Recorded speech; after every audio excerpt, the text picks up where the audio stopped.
Mum, I think your husband. The voice broke on the other end of the line. Please, come now, before anyone sees. 3 days. Only 3 days had passed since I buried Robert beneath the ash tree in the family plot. I still carried the rosary in my pocket. I still felt the weight of the dirt they had shoveled onto his casket. And now Mr. Frank, the foreman of our ranch in Texas, was calling me with that trembling voice I had never heard in 25 years. My name is Ellen Stewart. I am 63 years old. And this is the story I kept for too long, because there are secrets that weigh heavier when the dead can no longer answer. I drove 2 hours to the ranch. My hands were shaking on the steering wheel. The dirt road seemed longer than ever. The scrub oak alongside the road looked grey under the January sun. When I arrived, Mr. Frank was waiting for me at the main gate, his cowboy hat held in his hands. Ma'am Ellen, forgive me. I didn't want to stick my nose where it doesn't belong, but I found something. He led me to the old stable, the one Robert had closed up more than 20 years ago. No one went in there. Not me. Not my son. Jim. No one. The wooden door groaned as Mr. Frank pushed it open. And then I saw it. The chest, that iron chest Robert always kept locked, the one he said held ranch papers and that must never, never be opened. It was open. And inside, documents. All signed the week before his death, deeds, notarized powers of attorney, letters. And on top, a sealed envelope with my name written in his handwriting. Open only in my absence. I felt the air leave my lungs. Because after 38 years of marriage, after raising our son together, after sharing our meals, our bed, and our silences, I discovered that my husband had been hiding something so important it could only be revealed once he was gone. I took the envelope with shaking hands, but before opening it, something else caught my attention. An old photograph, taped to the inside of the chest lid. A young, beautiful woman in a white lace dress. It wasn't me. And on the back, in faded ink, a date. August 15, 1976. 1 year before Robert and I met. There are moments in life where time stops. That instant in the stable was one of them. Mr. Frank stood silently behind me, breathing slowly, as if he understood he was witnessing something he shouldn't see. But it was too late. The chest was open, Robert's secrets, exposed under the dusty light streaming through the roof cracks. I put the photograph in the pocket of my black blazer, the same blazer I had worn to the funeral. It still smelled faintly of the church incense. Mr. Frank, I said without turning around, how did you find this? He cleared his throat. Well, ma'am, yesterday Mr. Montell, Mr. Robert's lawyer, came by. He said he needed to look over some ranch papers before the will was read. He asked me to open this stable. I told him I didn't have the key, that Mr. Robert never gave it to me. Then he took a key out of an envelope he was carrying and told me, Mr. Robert left this with me. Please open it yourself. I turned to look at him. And did Mr. Montell see what was inside? Mr. Frank shook his head, looking nervous. No, ma'am, I opened the door and he just glanced inside like he was looking for something. Then he said, this is no longer necessary. And he left. But I kept thinking, why did Mr. Robert seal this stable for so many years? What was here? I sighed. So you came back? Yes, ma'am, early this morning, and, well, I saw the chest. It was sitting there, open, as if someone had left it that way on purpose. On purpose? Those words hit me. Robert wasn't a careless man. Everything he did had a reason. If that chest was open, it was because he wanted me to find it. But not right away. Not on the day of his death, not during the funeral, but 3 days later. Just enough time for the initial pain to pass, just the right amount of time for me to think clearly. Or so he believed. I closed my eyes, and for a moment I went back to the good years, to when Robert and I were young.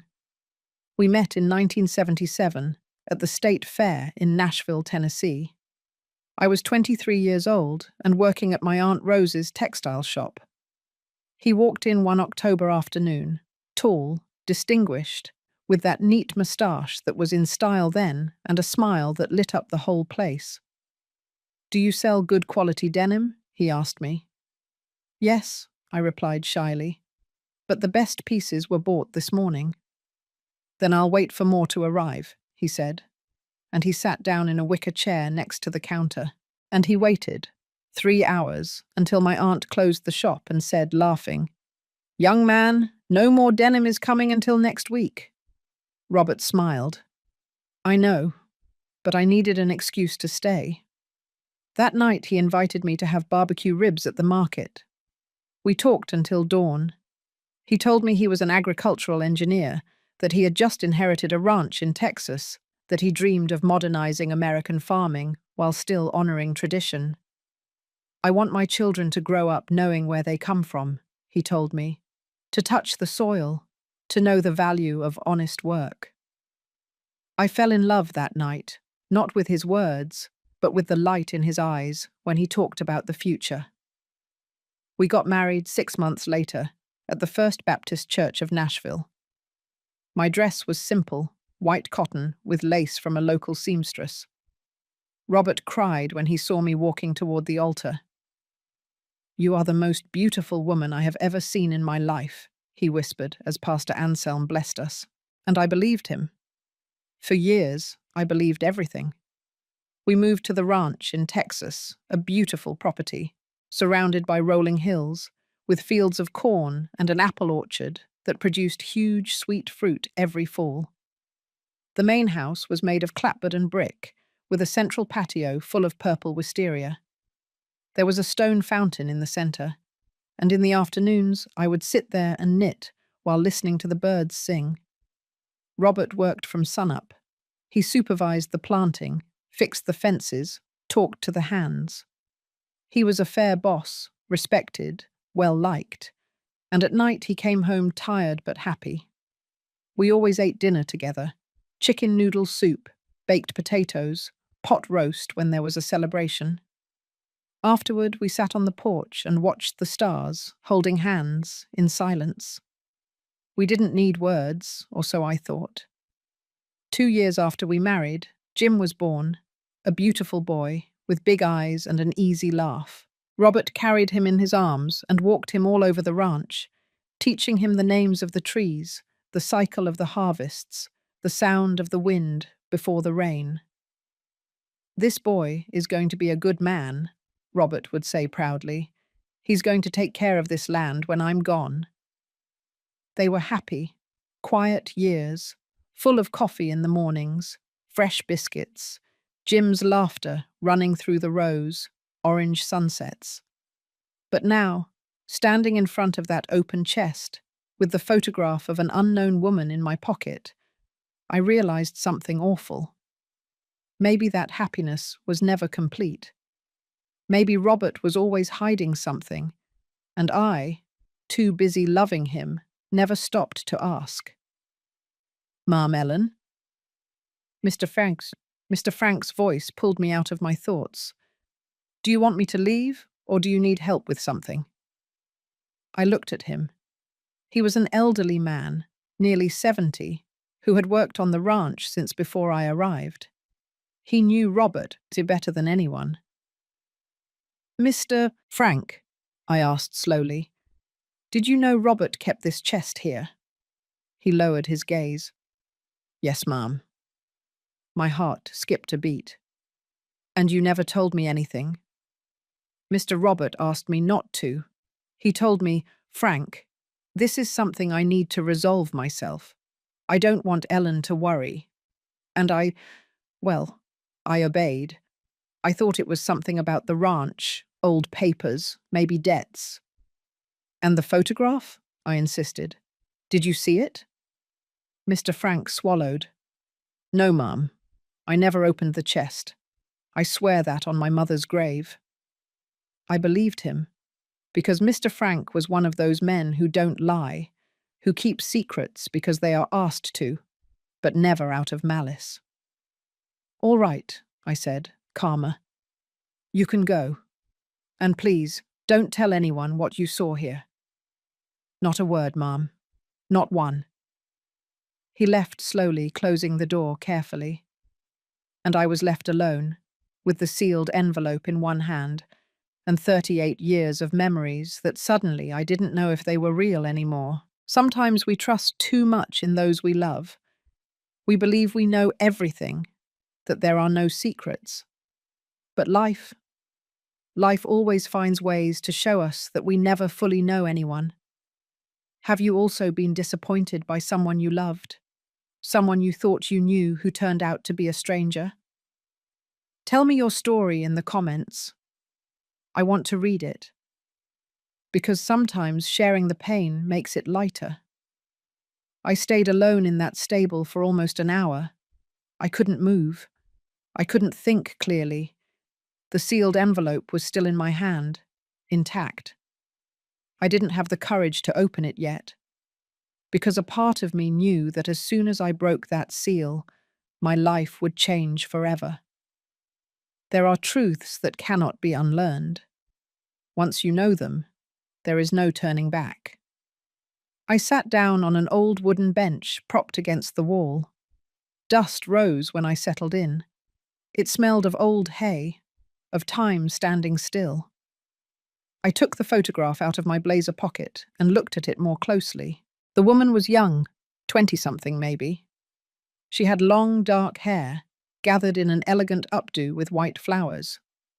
The dress was fine lace, with long sleeves and a modest neckline. On her left hand, a ring glittered, an engagement ring. She looked happy, radiant, like a woman on the most important day of her life. I flipped the photograph over. The date was written in blue ink, in perfect handwriting, August 15, 1976, and underneath, barely visible, almost erased by time, there was something else, an initial M. Just that, a letter, a mystery.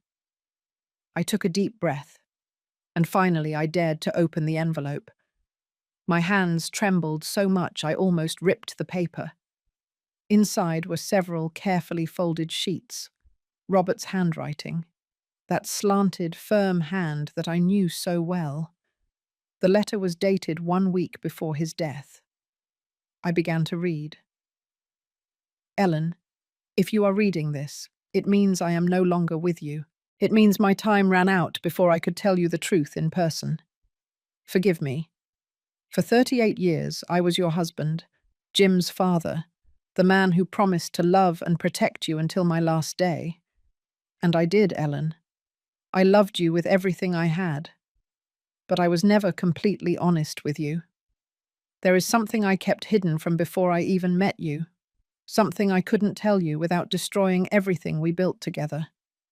In 1976, I was engaged to a woman named Madeline. We were going to get married on August 15 of that year. Everything was ready. The church, the guests, her dress, our future. But 2 weeks before the wedding, Madeline disappeared. There was no goodbye. There was no explanation. Just a brief note she left at my house, telling me she couldn't marry me, that she had made a mistake, that I should forgive her. I never heard from her again. It crushed me, Ellen. I spent months trying to understand what I had done wrong, why she left me, if there was another man, if it was my fault. And then I met you, and everything changed. With you, I learned to believe in love, in family, in the future again. I thought Madeline had just been a mistake of the past, a closed chapter. But 6 months ago, I received a letter from her. She is sick, Ellen, very sick. and she sought me out because there is something she never told me, something that changes everything.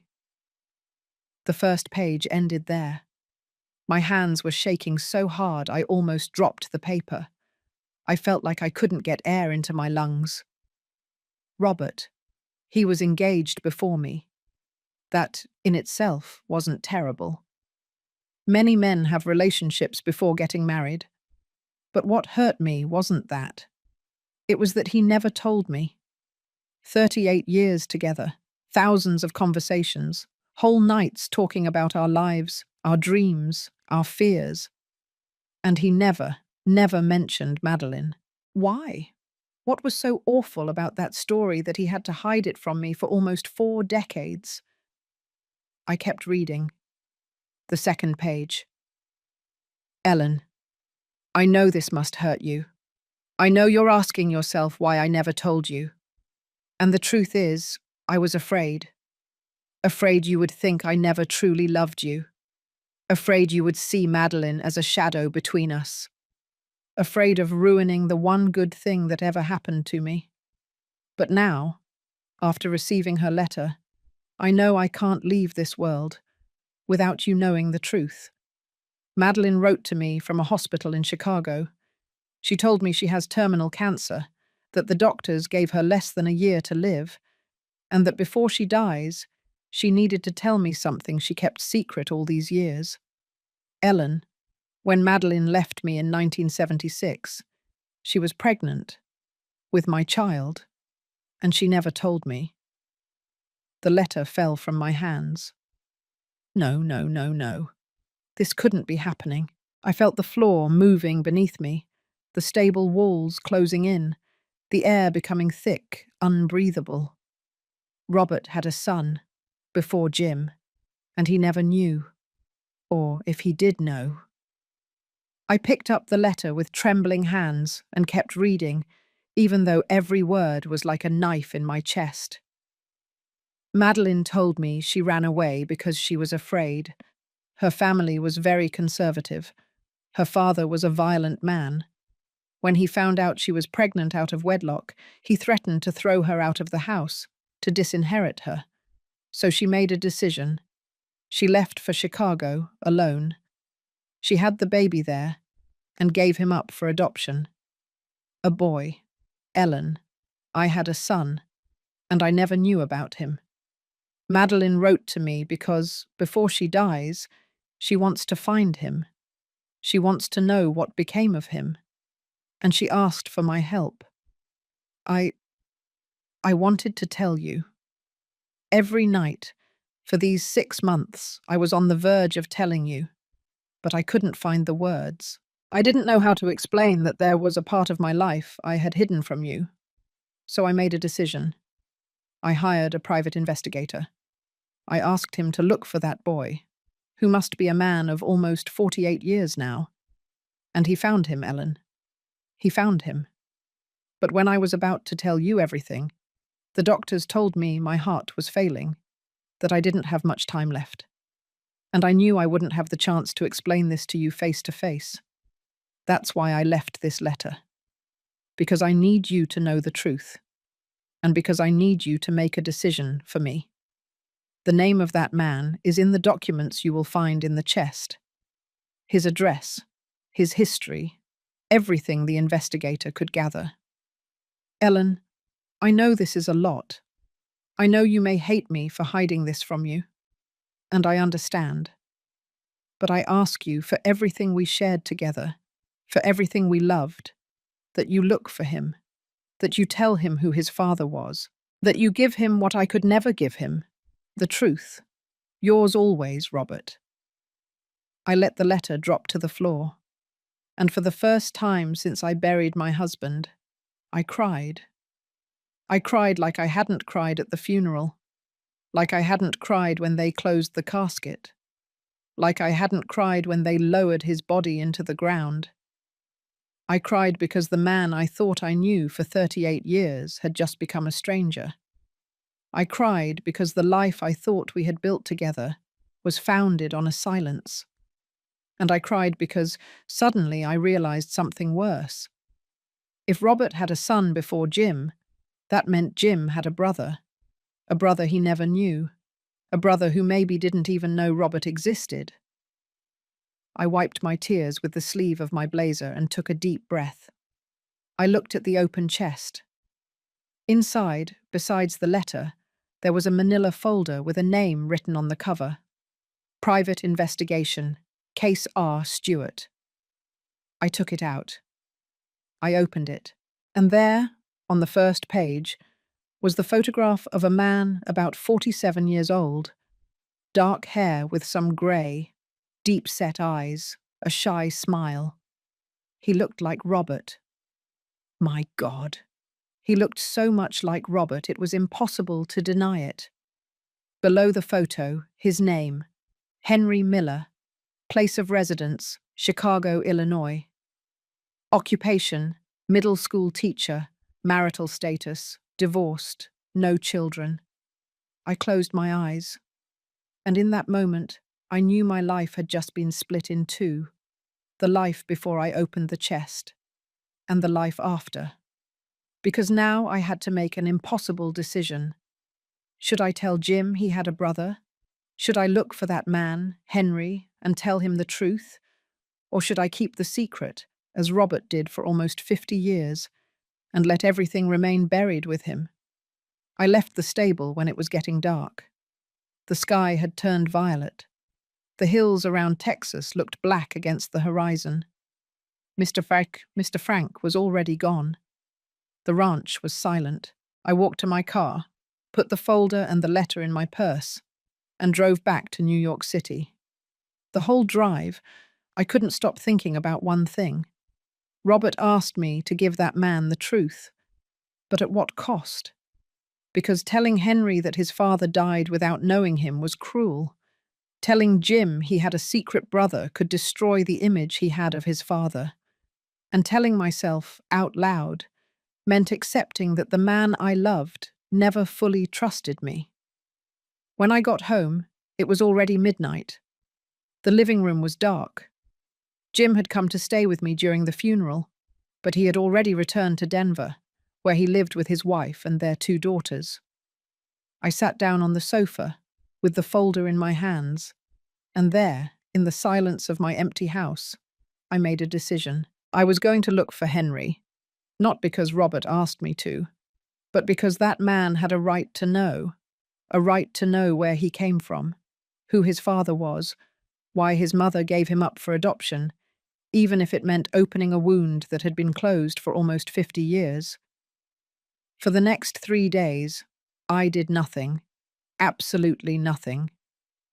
The folder remained on the dining room table, closed, Robert's letter folded inside my purse, Henry's photograph tucked away in the drawer of my dresser under the stockings I no longer wore.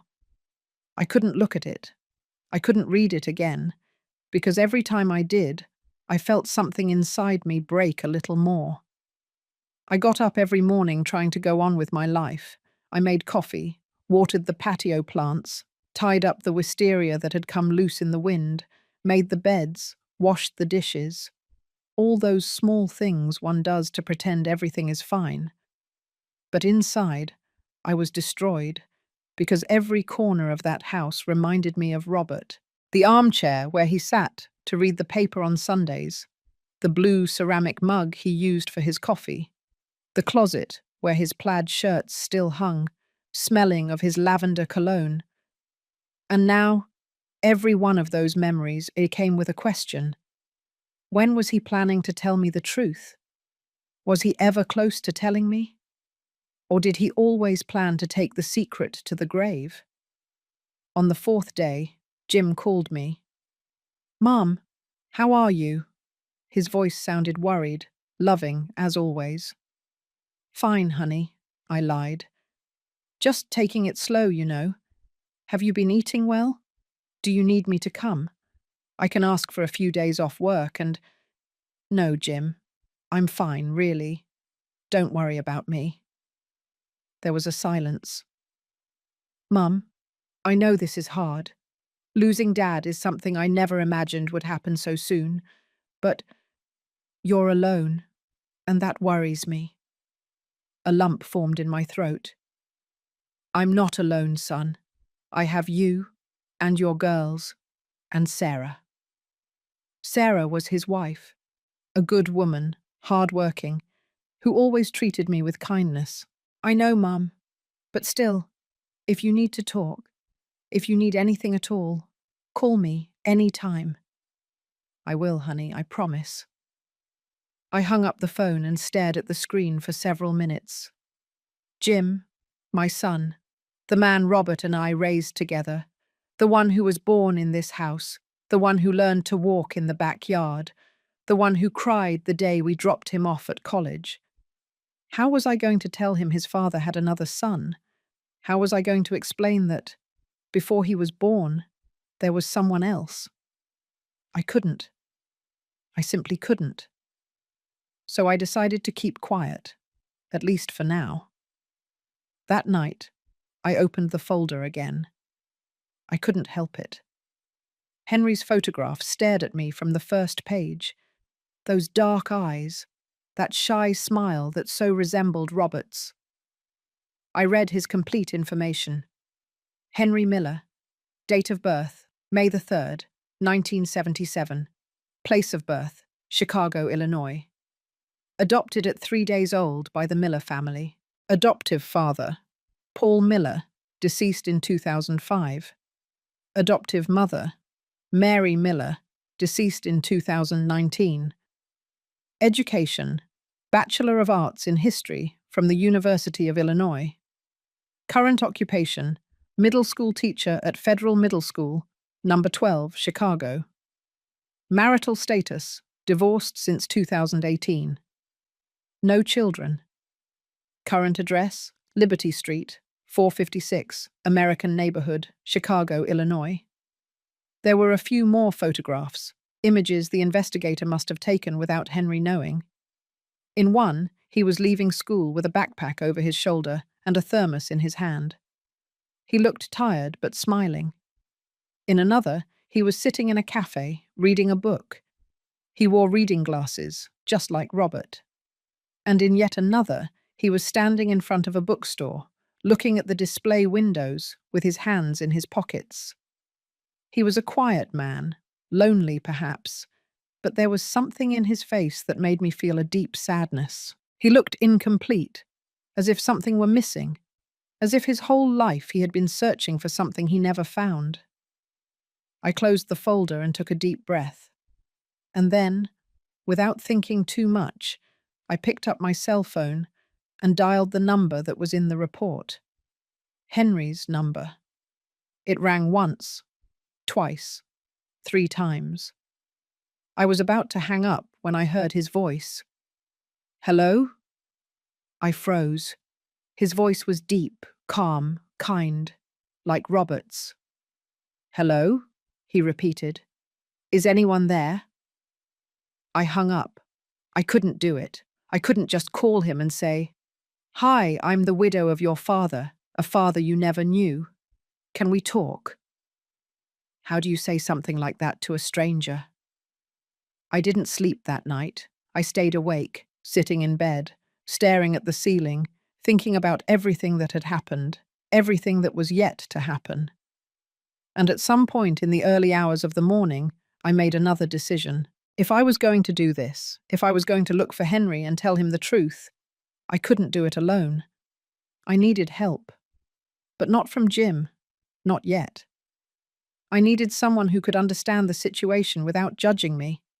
Someone who knew Robert. Someone I could trust. And there was only one person who fit that description. My sister-in-law, Sophia, Robert's younger sister. Sophia lived in New Jersey. She was 5 years younger than Robert.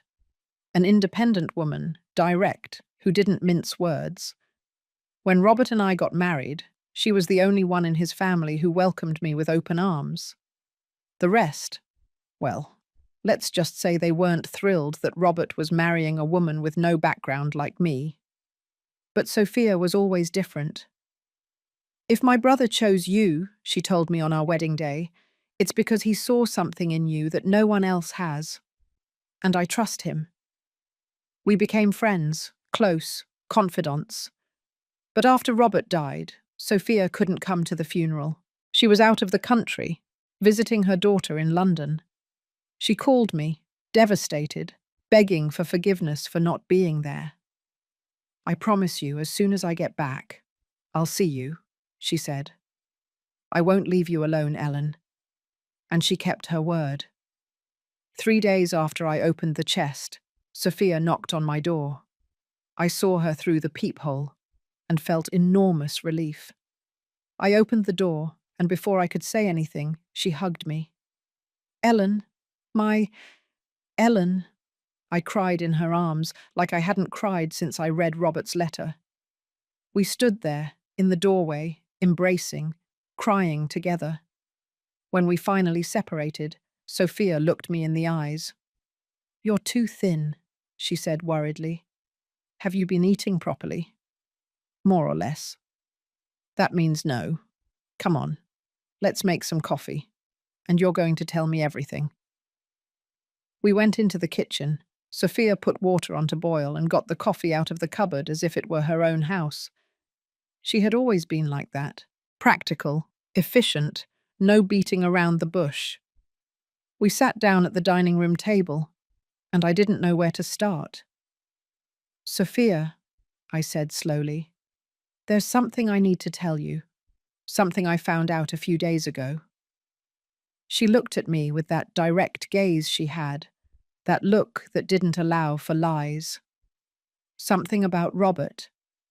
I nodded. "Something bad?" I nodded again. Sophia sighed and took my hand. "Tell me." I told her everything, from Mr. Frank's call to the open chest, from Madeline's photograph to Robert's letter, from the secret pregnancy to Henry's existence. Everything. Sophia didn't say a single word while I spoke. She just listened, her eyes fixed on me, never letting go of my hand. When I finished, she was silent for several minutes. Then finally she spoke. "That idiot." I looked at her, surprised. "What?" "That idiot brother of mine," she repeated, her voice trembling with rage. "How could he do this to you? How could he keep something like that secret for so long?" Sophia, "No, Ellen, don't defend him. I loved my brother. I loved him with all my heart. But this is unforgivable." She got up from the table and started pacing the kitchen, her hands on her head. "Robert was always like that," she said, more to herself than to me. "Always keeping things to himself, always believing he could solve everything alone, always thinking he was protecting others with his silence." She turned to face me. "But he didn't protect you, Ellen. He left you with this. He left you with a bomb in your hands. And now you're the one who has to decide what to do." She was right. And the worst part is, I already knew it. As I tell this story, I wonder where you are listening. Maybe at your house, maybe at work, maybe in your car, on the way somewhere. Write the name of your city in the comments. I want to know where you are joining me on this journey, because sometimes knowing we're not alone makes everything a little easier. Sophia sat down opposite me again. "Ellen," she said, "so what are you going to do?" "I don't know," I admitted. "Part of me wants to look for Henry, tell him the truth, give him what Robert took away, knowing who his father was. And the other part—" I lowered my gaze. "The other part is afraid. Afraid Jim will hate me for hiding this. Afraid Henry won't want anything to do with us. Afraid of all of this destroying what little I have left of Robert." Sophia sighed. "Ellen, listen to me closely. Robert made a mistake. A huge mistake. But you don't have to carry that burden. You don't have to fix what he left broken." "But he asked me to." "He had no right to ask you." Those words hit me, because she was right. Robert had no right to leave me with this responsibility. He had no right to ask me to look for that man, to tell him the truth, to fix his past. But what if I didn't? What if I let Henry continue living without knowing? Would that make me any better than Robert? I don't know what to do, Sophia, I whispered, tears in my eyes. I truly don't know. She hugged me.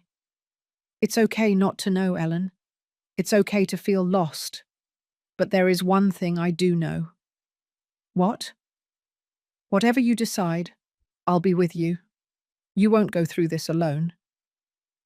And in that moment, I realized something. Maybe Robert left me with this burden, but I didn't have to carry it alone. I had Sophia. I had Jim. I had my own strength. And even though I didn't know what I was going to do, I knew that eventually I would make a decision, and I would live with the consequences, as I always had. Sophia stayed with me that night. She made vegetable soup. She forced me to eat even though I wasn't hungry. And afterward, we sat in the living room watching an old black and white movie that neither of us was really watching. We just needed company. Shared silence. Someone who understood that sometimes words are unnecessary. Before going to sleep, Sophia took my hands. Ellen, promise me something. What? That you won't make any major decisions this week. Give your heart time. Breathe. Think. And when you're ready, I'll be here. I nodded. I promise. But that night, when Sophia was asleep in the guest room, I was still awake, staring at the ceiling, thinking. Because even though I had promised her I wouldn't make rushed decisions, there was something I couldn't stop doing. I needed to know more. More about Madeline. More about what happened in 1976. More about that son she gave up for adoption, who was now a middle school teacher in Chicago. I needed to understand. The next morning, while Sophia was making coffee, I told her I needed to go somewhere. Where? She asked, without looking at me. To Chicago. Sophia dropped the mug she was washing and turned around slowly. Ellen, you just promised me you wouldn't do anything rushed. And I'm not, I replied calmly. I'm not going to look for Henry. Not yet. I need to see. I need to know what he's like, where he lives, what his life is like. That's called spying. It's called protecting myself, I corrected. Because if I'm going to make the decision to approach him, I need to know who I'm dealing with. I can't just show up in his life knowing nothing. Sophia looked at me for a long time. Then she sighed. All right, but you're not going alone. No, Ellen, you're not going alone. If you're going to do this, I'm coming with you, and I won't take no for an answer. I looked at her, and I saw in her eyes the same determination Robert had when he made a decision. All right, I conceded. Let's go together.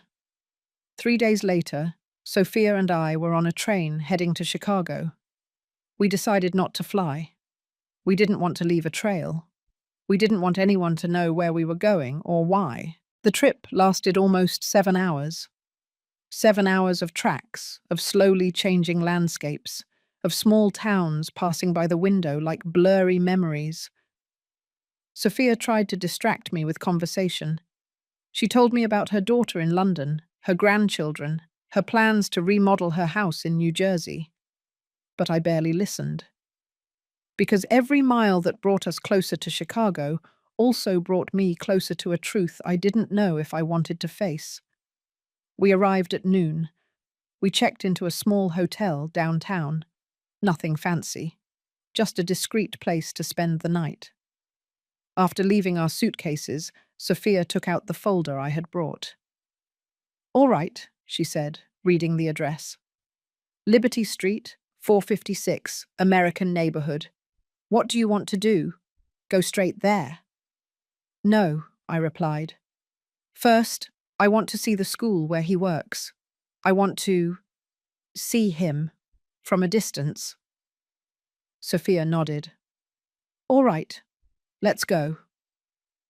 We took a taxi to Federal Middle School number 12. It was a large two-story building, painted yellow and white.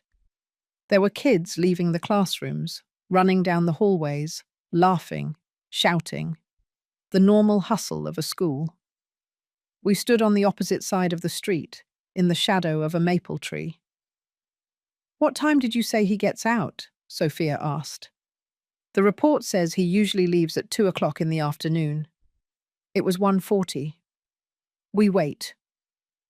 20 minutes later, the main door opened, and the teachers began to leave. My heart was pounding so hard I felt it would jump out of my chest. And then I saw him. Henry walked out slowly, with a backpack over his shoulder and a thermos in his hand. He was wearing a light blue plaid shirt, jeans, and comfortable shoes. He wore glasses, his hair a little messy from the wind. He looked tired, but also calm.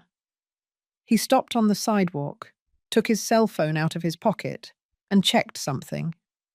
Then he put the phone away, adjusted his backpack, and started walking. It's him, I whispered, almost voiceless. Sophia took my arm. Are you all right? I didn't answer because I wasn't all right.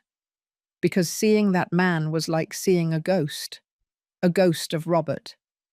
He walked like him, had the same posture, the same way of tilting his head when he thought. My God, he was his son. There was no doubt. We followed him from a distance. I don't know if it was right. I don't know if it was ethical, but I needed to know more. Henry walked about 4 blocks until he reached a small corner cafe. He went in, sat by the window, ordered something, took a book out of his backpack, and started reading. Sophia and I stayed outside, across the street, watching him. What are we doing, Ellen? Sophia asked me quietly. What are we hoping to find? I don't know, I admitted. I need to see him. I need to know what his life is like before I break it, because that was what was going to happen, wasn't it? If I approached him and told him the truth, his life would change forever, just as mine changed when I opened that chest. We stayed there for almost an hour, watching Henry read, how he drank his coffee, how he occasionally looked out the window with that absent expression of someone thinking about something else. At some point, a young woman approached his table, smiled at him, said something. He looked up, smiled too, but shook his head. The woman left, and Henry went back to his book. He's lonely, Sophia murmured. You can tell. She was right. There was something about Henry that radiated solitude, not sadness, not bitterness, just loneliness. As if his whole life he had been accustomed to being alone, as if he had never found his place in the world. When Henry left the cafe, we followed him again. He walked to an antique bookstore. He went inside. He spent almost half an hour there, examining books, flipping through them carefully, as if each one were a treasure. He bought 2 thin poetry books. Then he walked to a bakery and bought a bagel and a coffee to go. Finally, he arrived at his house, a 3-story apartment building painted beige, not elegant, but clean, well kept. Henry went up the stairs to the 2nd floor and entered one of the apartments. We stood across the street, looking at his apartment window. The curtains were open. We could see him moving inside, setting down his backpack, putting water on to boil, sitting on a small sofa with one of the books he had just bought. Ellen, Sophia said softly, we've seen enough. Let's go. But I couldn't move, because I was looking at the life of a man I didn't know, a man who was Robert's son, a man who could have been part of my family. And I wondered, what would everything have been like if Robert had known from the beginning? If Madeline had told him the truth? If Henry had grown up with us? Would Jim and he have been close brothers? Would Henry have had a different, happier life? That night, back at the hotel, I couldn't sleep. I stayed awake, sitting in bed, looking at the city lights through the window. Sophia was asleep in the bed next to me, breathing deeply, and I could only think of Henry, his solitary life, his simple routine, that absent expression he had when he looked out the cafe window. Did he know he was adopted? The investigator's report didn't say. Did he ever wonder about his biological parents? Did he ever feel like something was missing? The next morning, we made another decision. Before returning to New York City, Sophia suggested something. "Ellen, what if we look for Madeline?" I looked at her, surprised. "Madeline?" "Yes. Robert said she was sick, that she was in a hospital here in Chicago. Maybe she can give us more answers."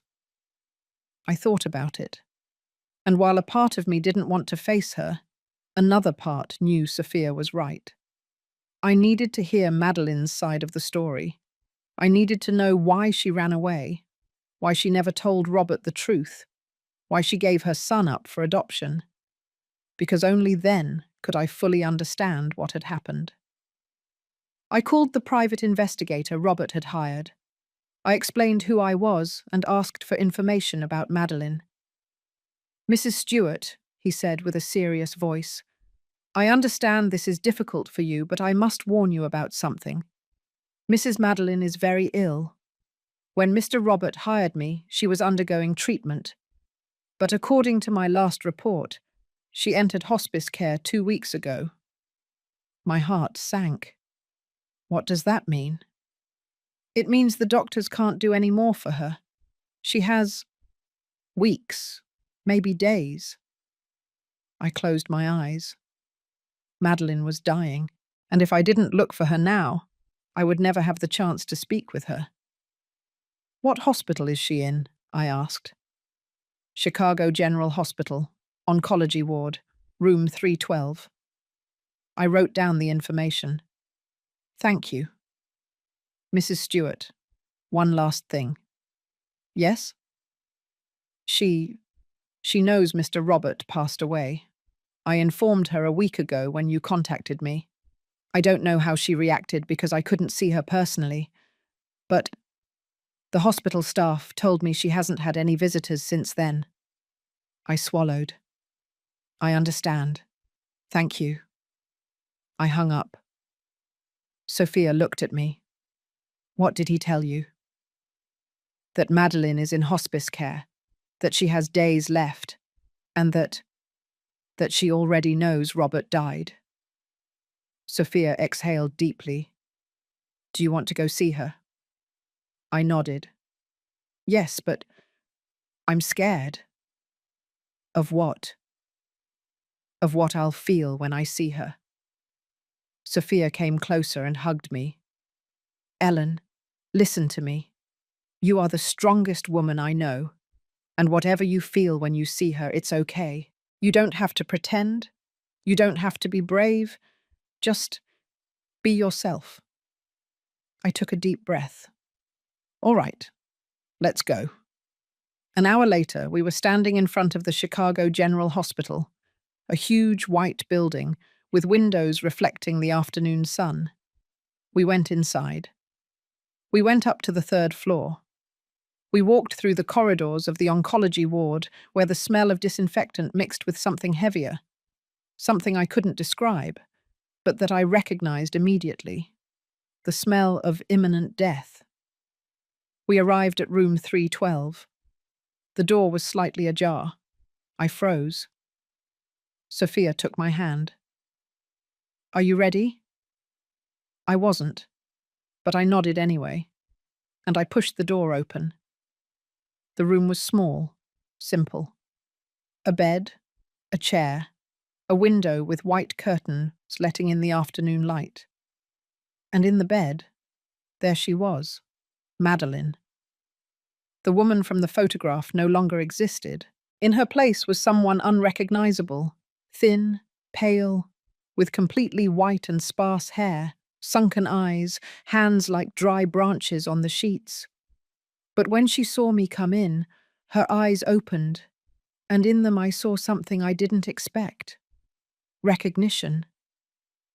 "You," she whispered in a weak, almost inaudible voice. "You are Ellen." I froze. "How did you know?" "Robert showed me. A photograph of you," she said with effort. "Months ago, when he came to see me." The world stopped. "Robert came to see you?" She nodded slowly. "Yes, before he died. He looked for me. He asked me about our son." I felt my legs shaking. "And?" Madeline closed her eyes, and I told him everything. I slowly sat down in the chair next to the bed. My legs couldn't support me anymore. Sophia stood silently behind me, a hand on my shoulder, present. Madeline opened her eyes again. She looked at me with that vacant gaze of someone who has already made peace with death. "I didn't think you would come," she said, her voice strained. "I thought you would hate me." "I don't know you well enough to hate you," I replied, surprised at how calm my voice sounded. "But I need to know the truth, the whole truth." She nodded slowly. "I know, and I'm going to give it to you because I don't have time left to keep secrets." She inhaled with difficulty. Each breath seemed to cost her an enormous effort. "Do you want some water?" I asked her. "No, just listen to me, before it's too late." Madeline began to speak, and I could only listen. "I met Robert in 1975, she said. "I was 22 years old. He was 25. A mutual friend introduced us at a party in Nashville. Robert had just finished college. I was finishing mine, teaching certification." She paused. "We fell in love fast. Too fast, maybe, but it was something beautiful, something real. Robert was different from all the men I had known. He was kind, respectful, a dreamer." I listened without interrupting. 6 months later, he asked me to marry him. I said yes without thinking. I was so happy, so excited. I thought I had finally found my place in the world. Her voice broke. But then I realized I was pregnant. She closed her eyes. It was June of 1976, 2 months before the wedding. I took a test in secret, and when it came back positive, I was terrified. "Why?" I asked gently. "You were getting married anyway." "Because my father," she said with bitterness in her voice. "My father was a terrible man, violent, controlling, and very, very religious." She opened her eyes and looked at me. For him, getting pregnant before marriage was the worst sin a woman could commit. It didn't matter that I was already engaged. It didn't matter that the wedding was in 2 months. For him, it was a dishonor. She swallowed. And I knew him. I knew how he would react. I knew he would throw me out of the house, that he would disinherit me, that he would tell everyone I was a tramp. A tear escaped. But the worst part, is that I also knew what he would do to Robert. "My father hated Robert," Madeline continued.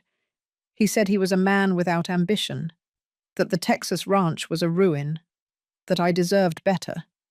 He only accepted the engagement because my mother convinced him, but he was always looking for a reason to break it." "And the pregnancy was that reason," I completed. "Exactly. If my father found out, he wouldn't just throw me out. He would also destroy Robert. He would use his contacts to ruin him." to make sure he could never get back on his feet. She took a long pause. So, I made a decision, a terrible decision. I wrote Robert a letter, she said, her voice trembling. I told him I couldn't marry him, that I had made a mistake, that I didn't love him enough.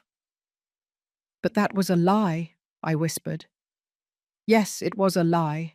I loved him with all my being, but I thought it was the only way to protect him, to protect myself, to protect the baby. And what did you do?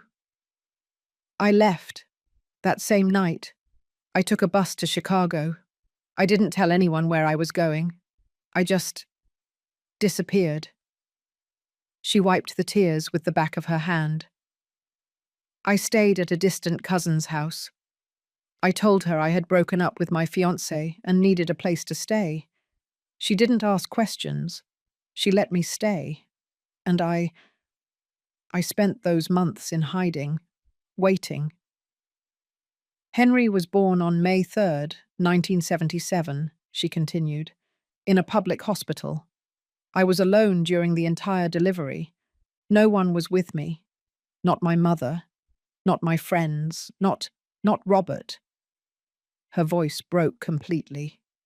When I saw him for the first time, when I held him in my arms, I knew I had made the biggest mistake of my life. She cried, a silent, deep cry. Because that baby looked so much like Robert. He had his eyes, his nose, his hands. And I knew I couldn't keep him. Why not? Sophia asked from behind, her voice trembling. Because I had no way to support him, Madeline replied. I had no money. I had no job. I had no family to support me. And I knew that if I went back home with a baby, my father would make my life impossible. And the child's, too. She closed her eyes. So 3 days after he was born, I gave him up for adoption. The silence in that room was deafening. Madeline was still crying. I didn't know what to feel. Anger, compassion, sadness, everything at once. And then I asked slowly, what happened next? Afterward, I tried to rebuild my life. I got a job as a teacher at an elementary school. I got married. I got divorced. I got married again. I had another son, but I lost him during the pregnancy. She paused. And every day for 47 years, I thought about Henry, where he might be, if he was okay, if he hated me for abandoning him. Did you never try to look for him? Sophia asked. No, Madeline admitted, because I was afraid he would reject me, afraid of opening that wound, afraid of facing what I had done. She turned to me. Until I was diagnosed with cancer, 2 years ago, and I knew my time was running out. That's when I looked for Robert, she said. I didn't know if he was still alive. I didn't know if he had married. I didn't know anything. But I needed to find him. I needed to tell him the truth before I died. And how did you find him? Through the internet. I searched for his name. And there he was, Robert Stewart, owner of the ranch in Texas, married to Ellen Stewart, one son, Jim. She looked at me with something close to guilt. When I saw your photograph, when I saw that Robert had built a beautiful life, I felt relieved. But I also felt destroyed, because I realized he had been happy, without me, and that I had wasted my life keeping a secret that no longer mattered. I wrote him a letter, she continued. I told him everything, the pregnancy, Henry, the adoption, and I asked for his forgiveness. I didn't expect him to answer. But he did. My heart was pounding so hard I felt it would explode. What did he tell you? That he wanted to see me. That he needed to know more. That he wanted to find our son. She wiped her tears. He came here, to Chicago, 7 months ago. It was the first time I had seen him in more than 40 years. And how was that meeting? Madeline smiled sadly. It was painful, but also healing. Robert was angry. He had every right to be. He told me I had taken something away from him that he could never get back. The right to know his son, to be his father. She paused. But he also forgave me. Tears ran down my face. I couldn't stop them. He told me, Madeline, what happened happened. We can't change it. But we can do something now. We can look for Henry. We can give him the truth. And then Robert hired an investigator, she said. It took 4 months to find him. And when he did, Robert came to see me again. He showed me the photographs. He told me everything about him. And what did you feel? I asked, though I wasn't sure I wanted to know the answer. I felt relief, because Henry was fine. He had a life, a job. He wasn't rich, but he wasn't alone either. And he looked so much like Robert that there was no doubt he was our son. She closed her eyes. Robert told me he was going to approach him, that he was going to tell him the truth. But first he wanted to prepare everything. He wanted to make sure Henry was ready to listen. And then Robert died, I completed. Yes, the investigator told me a week ago, and I knew it was my punishment, that God was making me pay for all the harm I had caused, because now Henry will never know who his father was. I leaned forward. Madeline, I said in a firm voice, does Henry know he's adopted? She nodded. Yes, his adoptive parents told him when he was 15 years old. But he never tried to look for his biological parents. At least that's what the investigator found out. Why not? Madeline sighed. Because his adoptive parents were good to him. They loved him. They cared for him. And he was loyal to them. He never wanted to hurt them by looking for someone else. I closed my eyes. Henry hadn't looked for the truth because he didn't want to hurt the people who raised him. Just like I didn't want to hurt Jim by telling him about this secret brother. We were the same, prisoners of our own sense of loyalty. Ellen, Madeline said, her voice weak, I know I have no right to ask you for anything. I know I hurt you, that I hurt Robert, that I hurt Henry, everyone. She paused. But I'm going to ask you for something anyway. What? Look for him. Tell him the truth. Tell him Robert wanted to know him. That I'm sorry. That I never stopped thinking about him. She looked at me with those sunken eyes, full of pleading. Give him what I never gave him. A family, a history, a place where he comes from. I couldn't answer, because I didn't know if I could promise her that. I didn't know if I had the strength. But before I could say anything, Madeline spoke again. Ellen, there's something else you need to know. My heart stopped. What? She took a deep, difficult breath. Robert left something for Henry, something that is in the chest. I already know. The documents, the photographs, the letter. No, Madeline said, shaking her head. There's something else. Something Robert didn't put in the letter he left you. What is it? Madeline closed her eyes. An inheritance. Robert changed his will 2 weeks before he died. He left a portion of the ranch in Henry's name. The world stopped. What? Robert wanted Henry to have something, even though he never met him, even though he never got to be his father. He wanted to leave him something that would tell him, "You were important. You were always important." I stumbled out of that room. Sophia held my arm as we went down the hospital stairs. I couldn't think. I couldn't process it. Robert had changed his will. He had left part of the ranch to a son he never knew. And that meant that when the will was read, Jim would find out. Everything.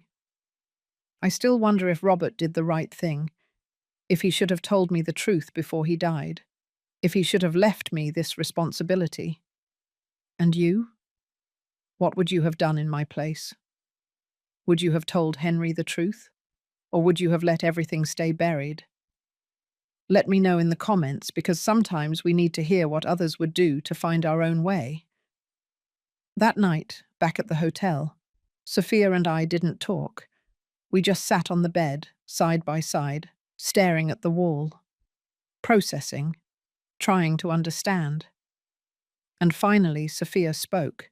"Ellen, you have to tell Jim before the will is read." "I know. It's going to be difficult. I know. But it's the right thing to do." I closed my eyes. "I know. Because deep down, I always knew. I always knew I couldn't keep this secret, that eventually I would have to face it, and that when I did, everything would change. Forever." The trip back to New York City was the longest of my life. Sophia tried to sleep, but I knew she couldn't either. I heard her shifting in the seat next to me, sighing occasionally, looking for a comfortable position that never came. I just stared out the bus window, at the dark landscape, the lights of the small towns we passed, the stars shining in the moonless sky. And I thought about how I was going to tell Jim his father had another son. I thought about the exact words I would use. I thought about his face when he heard it. I thought about whether he would ever forgive me for hiding this from him, even if it was only for a few days. We arrived in New York City at 6 o'clock in the morning. The sky was just beginning to lighten. The streets were empty. The cold January air hit me when we got off the bus. Sophia hugged me before taking a taxi to New Jersey. "Call me after you talk to Jim," she said. "No matter what time it is, just call me." "I will." "Ellen, you are stronger than you think. Don't forget that." I nodded, even though I didn't feel strong. I felt broken. I got home when the sun was already rising. I left my suitcase at the entrance. I poured myself a glass of water. I sat down at the dining room table, and I took out my phone. I dialed Jim's number. It rang 3 times before he answered. "Mom?" His voice sounded sleepy. "Are you all right? It's 6:30 in the morning." "Jim?" My voice broke. "I need you to come home. Today. As soon as possible." "What happened? Are you sick?" "No, I'm not sick. But I need to talk to you. It's important." There was a silence. "Is it something about Dad?" I closed my eyes. "Yes." "I'm on my way. Give me 3 hours. I'll catch the first flight I can get." "Thank you, honey." "Mum, you're scaring me." "I know. Forgive me. But I'll see you in a bit, okay?" "Yes, I'll be there." He hung up. Those 3 hours were eternal. I took a shower. I put on clean clothes. I made coffee. I took out the muffins I had stored in the cupboard. Everything mechanically, like a robot, because if I thought too much about what I was going to do, I wouldn't be able to do it. Jim arrived at 10 o'clock in the morning. He came through the door with his carry-on bag, his hair messy, his shirt wrinkled. He looked tired, worried. "Mum," he said, hugging me tightly. "What's going on?" "Sit down, son. Please." We sat down in the living room, on the same sofa where we had sat so many times as a family, Robert, Jim, and me. Jim looked at me with those big eyes, full of concern, and I didn't know where to start. "Jim," I finally said, my voice trembling, "what I'm about to tell you is going to change everything you thought you knew about your father." He tensed up. "What did he do?" "He didn't do anything wrong," I clarified quickly. "At least, not intentionally, but he kept a secret. A very big secret. And now I have to tell you." "Mum, you're scaring me. Just tell me what it is." I took a deep breath. "Your father, before he met me, was engaged to another woman." Jim blinked. "So? Lots of people have relationships before they get married. I don't understand why—" "That woman," I continued, "got pregnant with your father's child." The silence that followed was like thunder. Jim froze.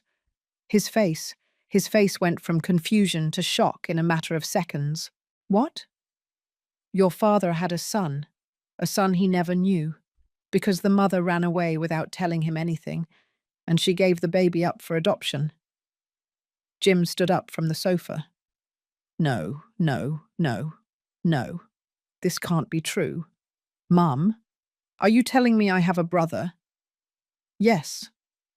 "And Dad knew?" "He found out 6 months ago when that child's mother, who is now a 47-year-old man, wrote him a letter telling him the truth." Jim started pacing, his hands on his head. "No, no, this can't be happening."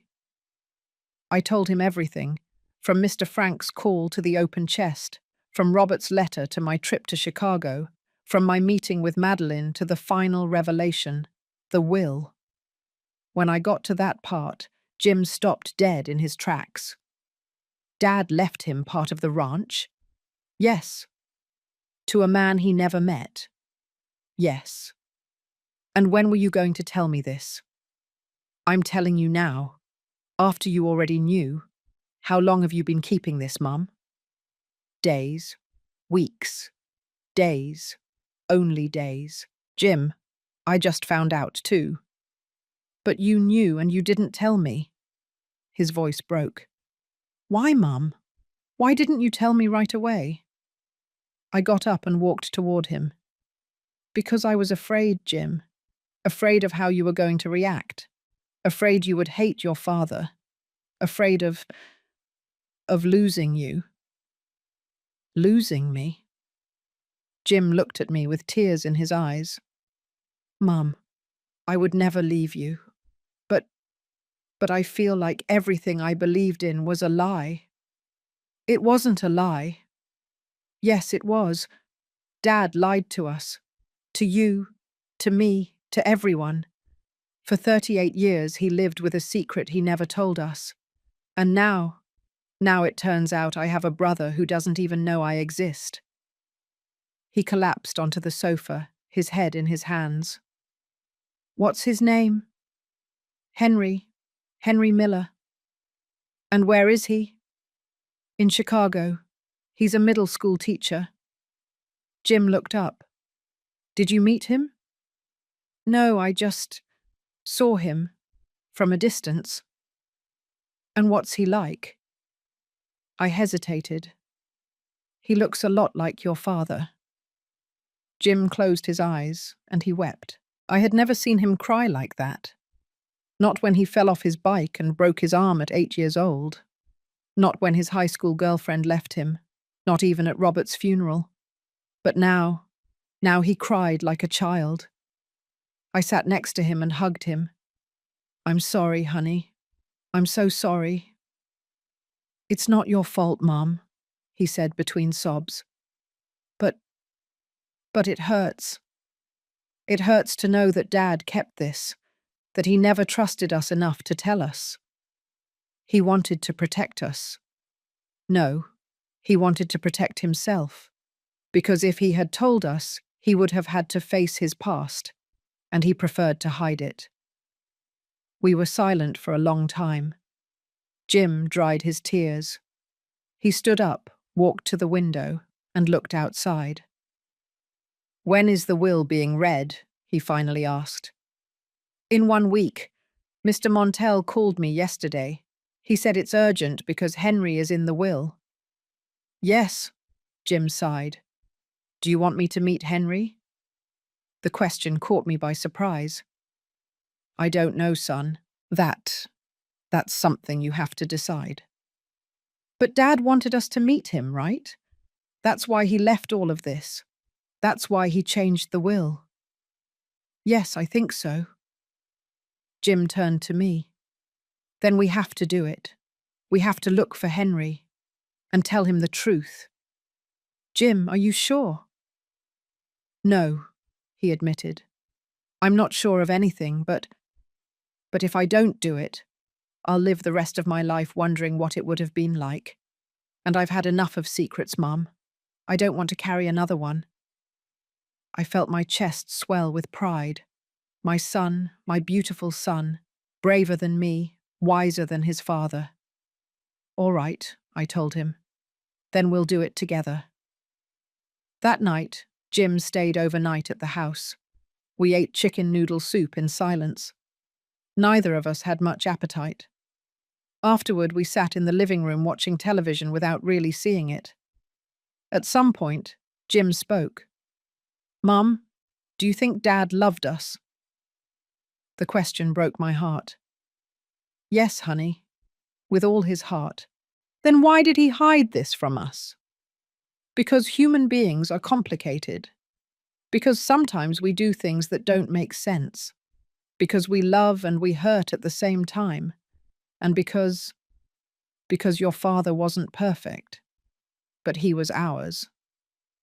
Jim nodded slowly. "I miss him." "Me too." 2 days later, Jim and I were on a plane heading to Chicago. We had decided to go together, because this was something we had to do as a family, even if Henry didn't know it yet. We arrived in Chicago at noon. We rented a car and drove to Federal Middle School number 12. It was Friday, a school day. We parked across the street from the school, and we waited. At 2 o'clock in the afternoon, just as the report said, Henry walked out of the building. Jim saw him for the first time, and he froze. "My God," he whispered. He's like looking at Dad." "I know." "Is that my brother?" "Yes." Jim watched Henry walk down the sidewalk, with his backpack over his shoulder and his thermos in his hand. And then, without saying anything, he opened the car door. "Jim, what are you doing?" "I'm going to talk to him." "Now?" "Yes, now. Because if I don't do it now, I'll lose my nerve." I got out of the car behind him. We walked quickly, crossing the street.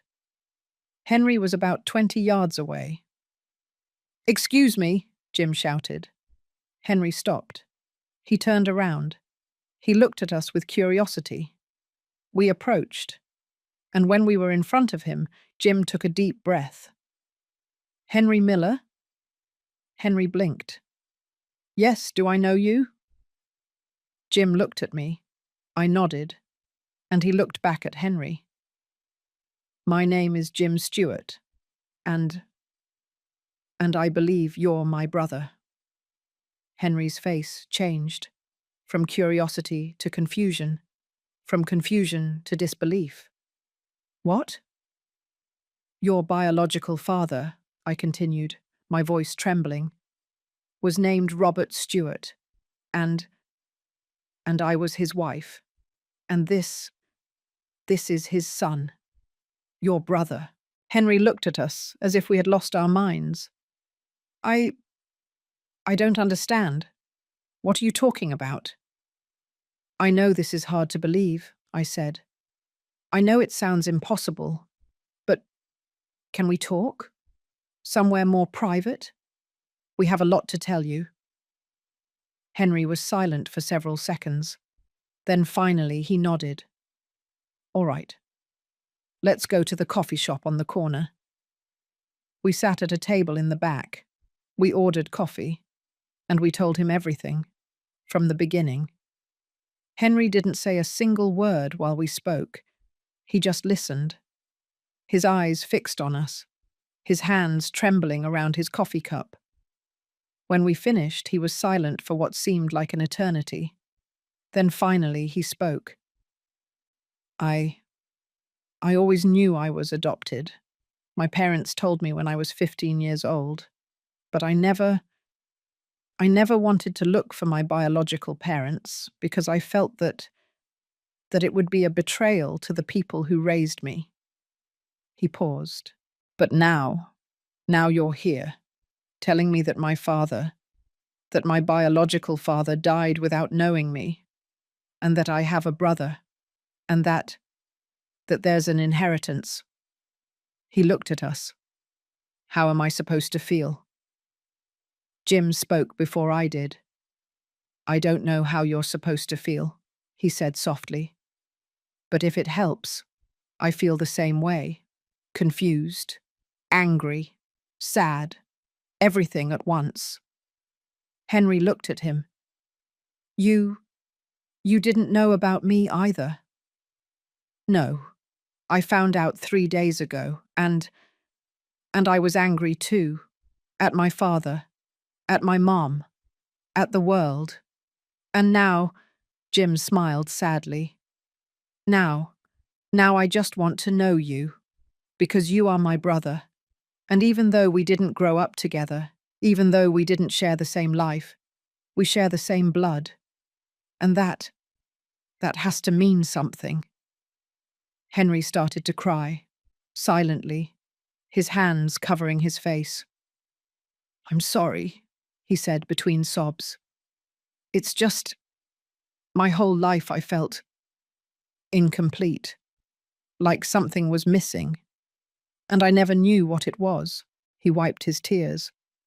And now I know what it was. A family, a history, a place where I come from. Jim reached his hand across the table. Henry took it.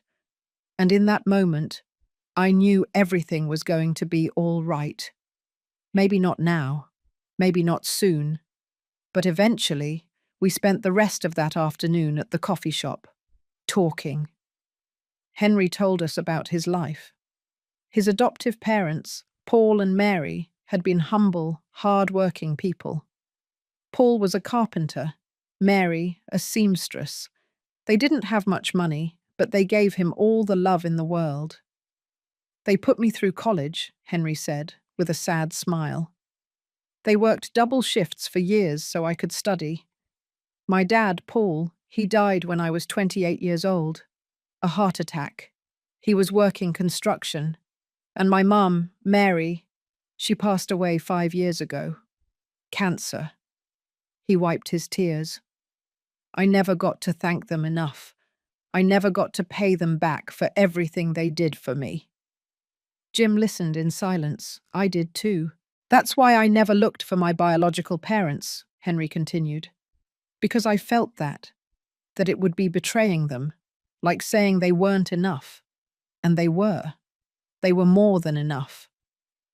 But you were still missing something, I said softly. Henry nodded. Yes, I was always missing something. I didn't know what, but it was like a hole, like a question without an answer. Jim talked to him about Robert. He told him what he was like, how he worked from sunup, how much he loved the ranch, how he taught him to ride a horse when he was 6 years old, how he sat him on his shoulders so he could reach the highest branches of the apple tree. He was a good man, Jim said. Not perfect, but good. And I know that if he had known about you from the beginning, he would have looked for you. He would have raised you. He would have given you everything you deserved. Henry listened with shining eyes. They just looked at each other. Two men who didn't know each other, but who shared the same blood, the same eyes, the same shy smile. As evening fell, Henry invited us to his apartment. It was small, a single room with an integrated kitchen, a bathroom, and a small balcony overlooking the street. But it was clean, tidy, full of books. "Forgive the mess," he said as he invited us in. "I don't usually have visitors." "It's perfect," I told him. We sat down on the small sofa. Henry made coffee, took out some cookies he had saved, and we kept talking for hours, as if all the lost time could be recovered in a single conversation. At some point, Henry asked, "And the inheritance? What exactly did Robert leave me?" Jim and I looked at each other. "We don't know exactly," I admitted. "The will is being read in 5 days, but according to what Madeline told me, Robert left you a portion of the ranch."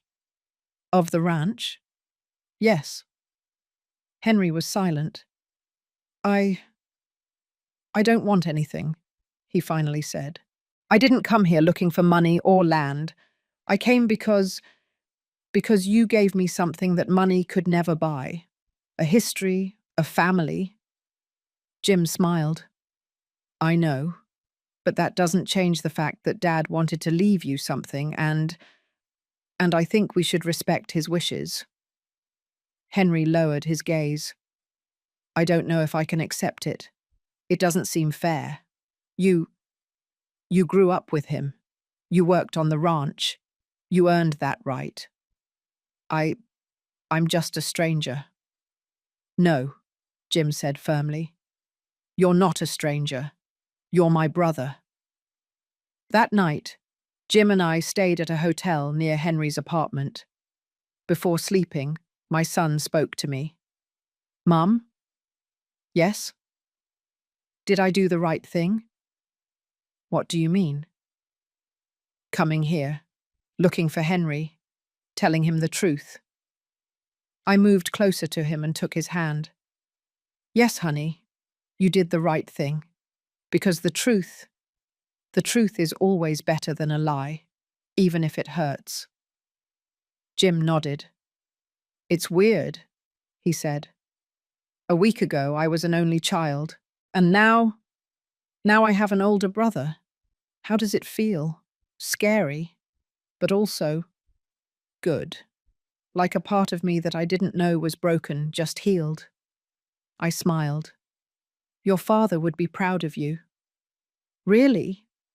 "Yes, because you did what he didn't have the courage to do. You faced the truth, and you accepted it." The next morning, Henry took us to breakfast at a market near his house. We ate sausage and egg sandwiches and drank hot chocolate. We walked through the streets of Chicago. Henry showed us the school where he worked, the bookstore where he bought his books, the park where he used to sit and read on weekends. It was like we were building something new, a relationship, a family from scratch. But that afternoon, when we returned to the hotel, I received a call from Mr. Montell. "Mrs. Stewart," he said in a serious voice, "I urgently need to see you. There's something about the will I need to discuss with you before the official reading." A knot formed in my stomach. "What is it?" "I can't tell you over the phone, but it's important. Very important. I'm in Chicago. Can it wait until I get back to New York City?" "No, Mom. It cannot wait. Could you come to my office here in Chicago? I have a branch downtown." I looked at Jim, who was watching me with concern. "All right. What time?" "Can you come now? I'll be waiting for you." "Yes, I'll be there." I asked Jim to stay with Henry. "I want you to spend time together," I told him. "Without me. Just the two of you." "Mum, are you sure?" "Yes, I'll be fine. I'm just going to hear what the lawyer has to say. I'll be back in a couple of hours." I took a taxi to Mr. Montel's office. It was a modern building downtown Chicago. I went up to the fourth floor. The receptionist ushered me in immediately. Mr. Montel was an older man, about 60, with thick glasses and a serious expression. "Mrs. Stewart," he greeted me, indicating that I should sit down. "Thank you for coming so quickly. What is so urgent, counselor?" He opened a folder on his desk. "There's something about your husband's will that complicates things." "What is it?" "Your husband made 2 wills." I froze. 2? "Yes. The first, dated 15 years ago, is the will everyone knew about. In that document, the ranch is divided between you and your son, Jim." 50% for each? "Yes, I know. But 2 weeks before he died, Robert made a second will. And in that will, things change." Mr. Montel took out some documents and placed them in front of me. In the second will, Robert divides the ranch into 3 parts: 30% for you, 30% for Jim, and 40% for Henry Miller. I felt the floor moving beneath me. 40%? Yes, the largest portion. But why? The lawyer sighed. Because Robert left an explanatory letter, a letter that only I was supposed to read in case of disputes. And in that letter, Robert explains that he feels he owes Henry more because Henry lost 47 years, because Henry grew up without a father, because Henry never had the opportunity to inherit anything. I was speechless. "Robert writes," the lawyer continued, reading the letter, "I know this may seem unfair to Jim, but Jim had a life full of love. He had a family, he had a father. Henry had none of that. And I need to compensate him somehow, even if it's with land, even if it's with money. I need him to know he was important, that he always was." Tears ran down my face. "Does Jim know this?" "No, no one knows. Only you. And now you have to decide." "Decide what?" "Whether you tell Jim before the will reading, or if you let him find out that day, in front of everyone." I was silent. "Mrs. Stewart," the lawyer said softly, "Robert also left a special clause. A clause that says if you and Jim decide to renounce your portions, you can do so. And in that case, the entire ranch would pass to Henry." "Robert wanted us to renounce it?" "No, he didn't want that. But he left that option, in case you felt it was the right thing to do." I stumbled out of that office. I took a taxi back to the hotel. The whole way, I could only think of one thing. Robert had left me a decision, the hardest decision of my life. Should I tell Jim that his father had left less to him than to a brother he had just met? Or should I keep silent and let him find out at the will reading? And more importantly, what was I going to do? Was I going to accept the will as it was? Or was I going to renounce my portion so Henry could have everything? When I arrived at the hotel, Jim and Henry were in the lobby laughing. They looked happy, comfortable, like brothers who had known each other all their lives. They saw me enter and their smiles faded. "Mom," Jim said, standing up. "Are you all right? You look pale." "I'm fine," I lied. "Just tired." "What did the lawyer tell you?" "Nothing important. Just details about the will reading." Jim looked at me distrustfully, but didn't insist. I couldn't sleep that night. I stayed awake, sitting in the hotel bed, looking at the city lights through the window. And I thought about Robert, all the decisions he made, all the secrets he kept, all the burdens he left me. And I wondered, how far does loyalty go? How far does love go? How far does sacrifice go? The next morning, I made a decision. I asked Jim to go out to breakfast with Henry. I need to make some calls, I told him. I'll see you in a bit. When they left, I called Sophia. Ellen, she answered immediately. How are things? Complicated. I told her everything. The second will, Robert's letter, the decision I had to make. Sophia was silent for a long time. Ellen, she finally said, what do you want to do? I don't know. Part of me wants to protect Jim, wants him to have what he deserves. But another part feels Robert was right, that Henry lost too much, and he deserves something. And what does your heart say? I closed my eyes. My heart says neither of them should have to lose, that there should be a way for everyone to win. Then find it. And that's when I knew what I had to do. I wasn't going to renounce my portion of the ranch, but I wasn't going to fight for it either. I was going to do something different, something Robert never imagined, something that maybe, just maybe, could heal all of this. That afternoon, I gathered Jim and Henry at the hotel. I need to talk to you, I told them, about the will. They sat across from me with worried expressions. I told them everything. The second will, the 3 portions, the 40% for Henry. Jim was silent. Henry, pale. No, Henry said immediately. No, I can't accept that. It's not fair. It's what Robert wanted, I said. But it's not what I want, Henry insisted. Jim is his son, the one he raised, the one he loved. I'm nobody. You're his son too, Jim said softly, but not in the same way. No, not in the same way, but you still are. Jim took a deep breath. Henry, he said, looking him in the eyes, if Dad wanted to leave you 40%, it's because he felt he owed it to you. And I'm going to respect that. Jim, no. Listen to me. I had everything.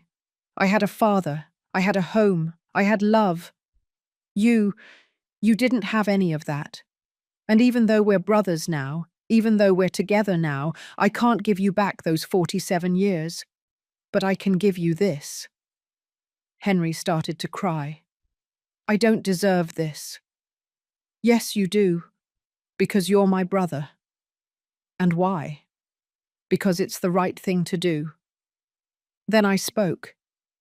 I'm also going to respect the will, I said, but with one condition. Both looked at me. The ranch is not going to be divided. It's going to stay together. All 3 of us will be owners, but we're going to work it together, as a family. Henry, if you want, you can move to Texas. You can teach there. Or you can stay in Chicago and come on weekends. It doesn't matter. But the ranch is going to belong to all of us. And no one is going to sell it. Ever. Jim smiled. I like that idea. Henry looked at us with tears in his eyes.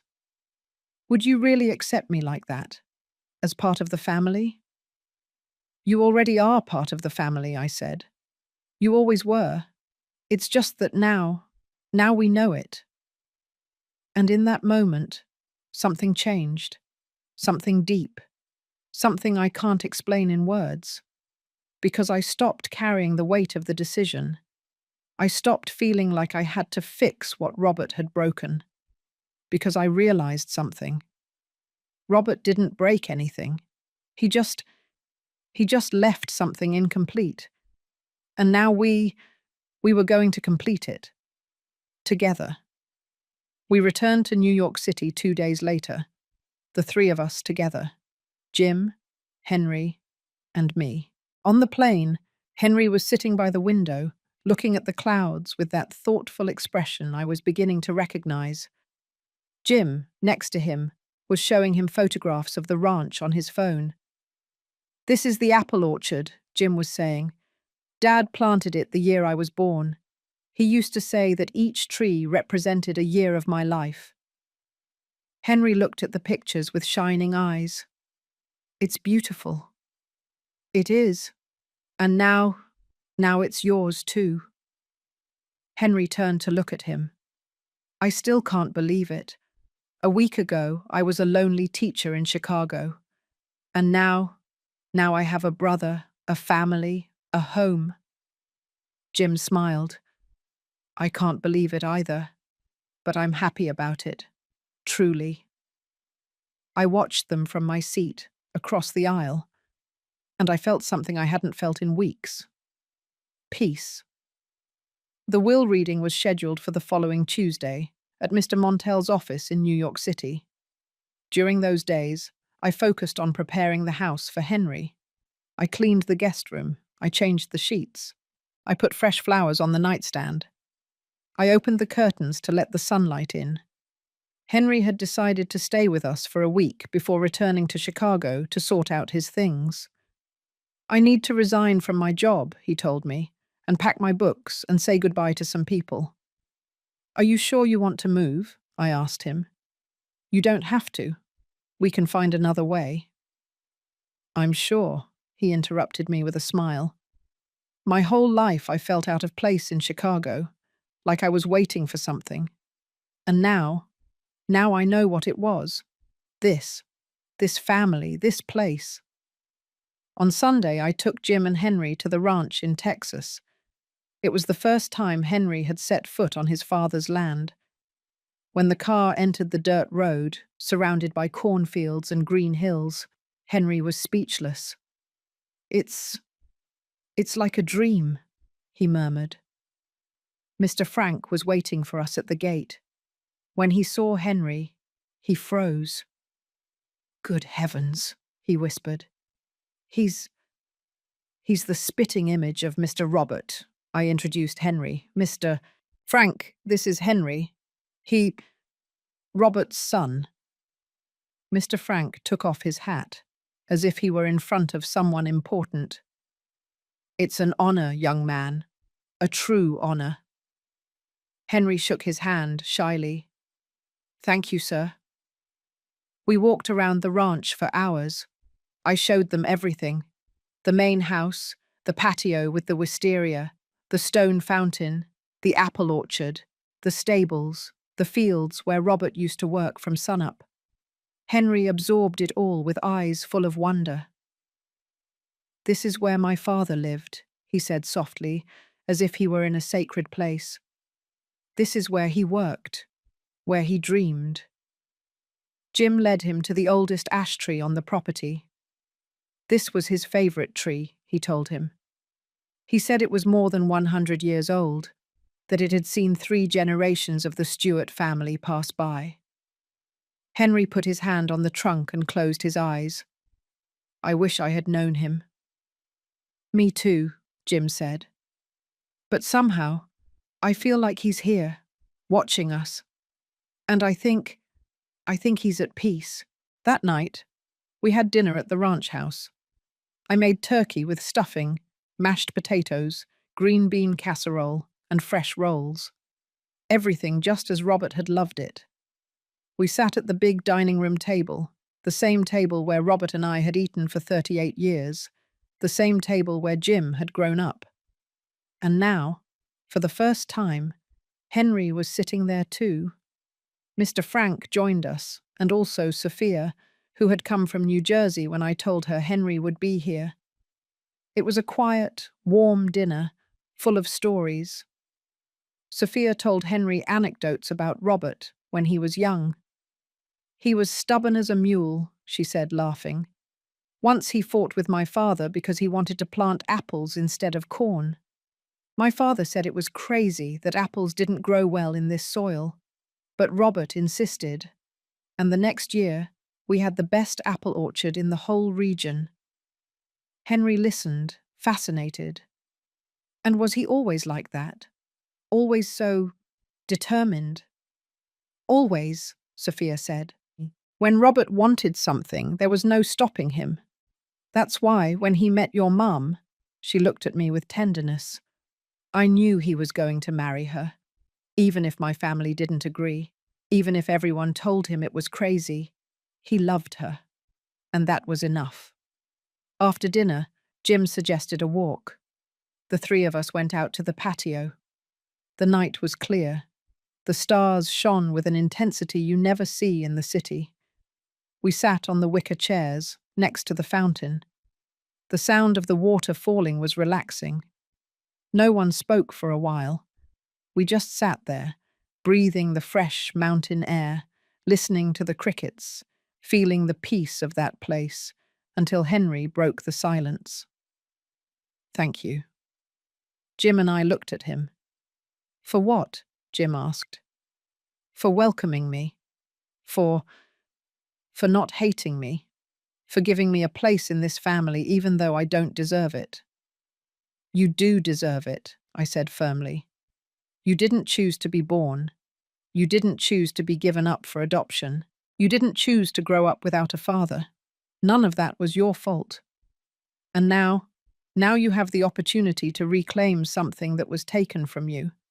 And we are happy to give it to you." Henry wiped his tears. I always wondered why my biological mother abandoned me, why she didn't want me. And for years, I thought there was something wrong with me, that I wasn't good enough, that's why she left me. His voice broke. But now I know the truth. I know it wasn't because she didn't want me. It was because she was afraid, because she was alone, because she didn't have another option. "Do you forgive her?" Jim asked softly. Henry nodded. "Yes, I forgive her." "Why?" "Because she did the best she could with what she had. And because, in the end, she gave me a life, a good life, with people who loved me." Tuesday arrived sooner than I expected. At 10 o'clock in the morning, the three of us were at Mr. Montell's office. It was an elegant place, dark wood walls, bookshelves filled with codes and legal documents. A huge desk. The lawyer received us with seriousness. "Good morning. Thank you for coming." Also present were Mr. Vargas, the lawyer representing Robert's family, and a notary public to validate the reading. We sat down. Mr. Montell opened a sealed envelope. "We will proceed with the reading of the last will and testament of Robert Stewart, dated December 28th of last year." He began to read. First, the formalities, personal data, legal declarations.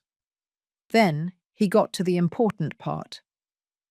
"In full use of my mental faculties, I declare the following regarding the distribution of my assets." The lawyer paused and looked at us.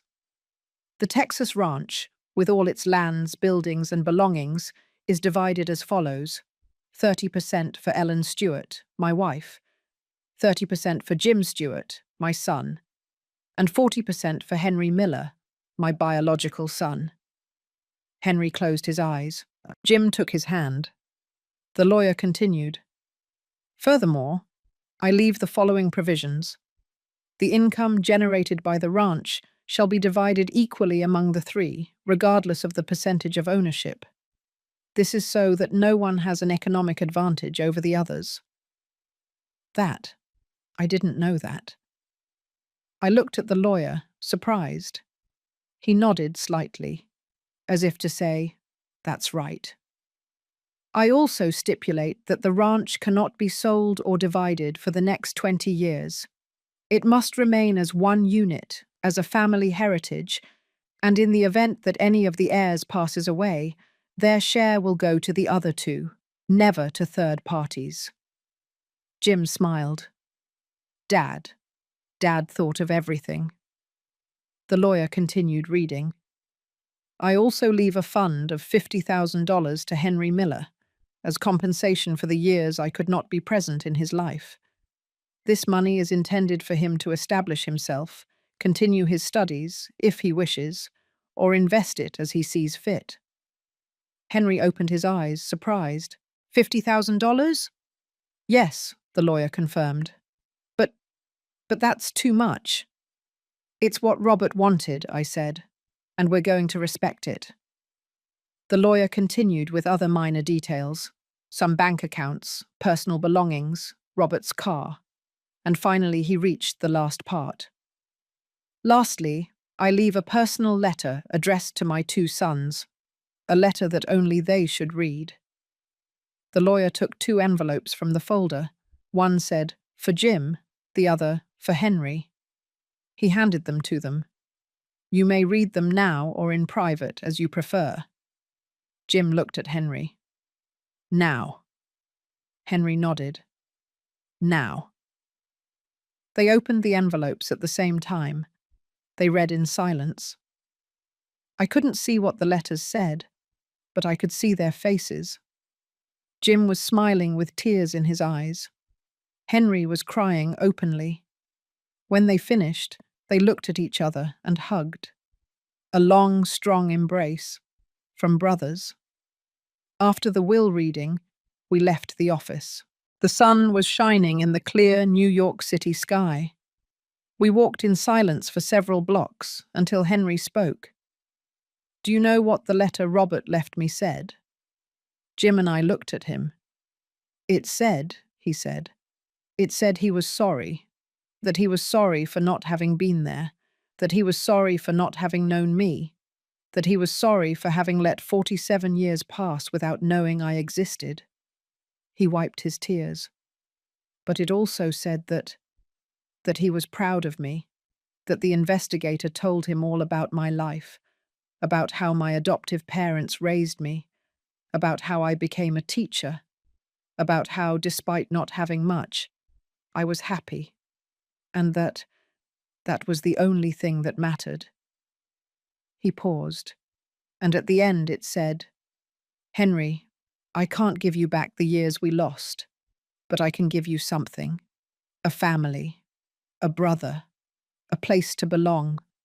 Use it well, live well, and be happy, because that's all I ever wanted for you." Jim also shared what his letter said. "Dad apologized to me," he said, his voice trembling. "He told me he was sorry for hiding this from me, that he knew it would hurt me, but that he needed me to meet Henry, because Henry was my brother, and because brothers should be together." He turned to Henry, "And he asked me to take care of you, to teach you everything he couldn't teach you, to make you feel part of the family, to be the brother you never had." Henry smiled through tears. "And I promised him," Jim continued, "that I would do it, that I was going to be your brother, not just in name, but for real." They hugged again. We walked to a nearby park, sat on a bench under the shade of a maple tree, and there, in that moment of peace, I realized something. Robert had died, but he hadn't left, because he was in Jim, in his way of speaking, in his laugh, in his kindness. He was in Henry, in his posture, in his eyes, in his shyness. He was in the ranch, in the trees he planted, in the land he worked. He was in us, in our family, and that was more powerful than any will. 1 week later, I received a call from the hospital in Chicago. Madeline had died, quietly, in peace. The nurse told me that in her last days, she had asked about Henry. "Did they find him?" she would ask. "Did they tell him the truth?" And when the nurse told her yes, that Henry knew everything and was with his family, Madeline smiled. "Then I can go," she whispered. "I have nothing left unfinished." And she closed her eyes. Forever. I told Henry. He cried. "I never got to talk to her," he said. "I never got to tell her that I forgave her." "She knew," I told him. "Believe me, she knew." We organized a small funeral for Madeline. Just the 3 of us, Sophia, Mr. Frank, We buried her in the cemetery in Texas, not far from where Robert was, because even though they were never together in life, in death at least, they could be near. And maybe that was enough. That night, back at the ranch, the three of us sat on the patio, under the stars, next to the fountain, and we talked about life, how strange it was, how things never go as planned, how sometimes the worst tragedies bring the best blessings. I lost my father, Jim said, but I gained a brother. Me too, Henry said, and I gained a family. I looked at both of them, and I lost my husband, but I found the truth, and that made me free. Because that's what had happened, wasn't it? Robert kept secrets. Madeline ran from her past. Henry grew up without knowing where he came from. Jim grew up without knowing he had a brother. And I lived 38 years without knowing the whole story. But now everything was on the table. There were no more secrets, no more lies, only truth. And that truth had freed us all. 3 months later, Henry moved permanently to the ranch. He got a job as a teacher at a middle school in New Jersey. And on weekends, he and Jim worked together in the fields. They planted more apple trees, repaired the stables, modernized the irrigation system, and little by little, the ranch began to flourish again. Not just in production, but in life, in laughter, in family. One day while I was preparing lunch in the kitchen, I heard voices in the backyard. Jim and Henry were arguing about something, but it wasn't a bitter argument. It was brotherly.